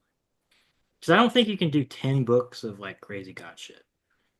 Yeah, but also at the same time, once you're on a scale where you're facing cosmic destruction, can you really then put out 3 books in a row set in that world where it's just people infighting? But it would be the aftermath. It would be like basically an epilogue of these novels where like you get to learn how the singers and the like you basically get to see the kingdoms grow of what happened and all the different outcomes of that. Yeah. Kind of like how you like like the Wheel of Time, you get a little bit at the end of the like you can see the aftermath of like the final battle and all that stuff. I could see that being it. Well, yeah, I could see there being like some aftermath stuff, but like I don't think the next 5 books, whenever he comes back, are gonna be just Yeah, I don't think so. Honestly think that this arc ends with Odium winning the contest, man. and then there's a 10-year time jump of basically Odium controlling Roshar and a resistance building. And then the next 5 books are the resistance fighting back and overtaking Roshar from Odium. Anyway, But we shall see. yeah, we got to wrap this up. Yep. we do. It has been it is a long one. Yes. The big section. That's what she said. Yeah. That's what she said. All right. Well, if y'all have made it this far, thank y'all. Thank y'all much. Go ahead, like, follow, subscribe, share, leave a rating and review anywhere you can if you want. Give us your own predictions on what you think is going to happen. Yeah, get more involvement, you know. I think we need a bigger audience, but you know. Or vote for one of us you think is going to be right. You know I'm right. Yeah. You know Adelin's going to die. And yeah. Visit our sponsor, Mudcat Whiskers. Our website is www.mudcatwhiskers.com. Don't forget to use code Paperweights at checkout. Next week, we will be diving into day 3, which is the shortest day. Yeah, it is the shortest day. Oh, dang, day 1 was pretty dang short. Yeah, day 3 is even shorter. So we will be back next week, and then be sure to check out Justin's solo episode on War and Peace. Yeah, this thing is short. It's Okay. like less than 100 pages to get to the narrators. Yeah. Oh. All right. Yeah. We'll check you back next week. Bye. Yes. Bye. Bye.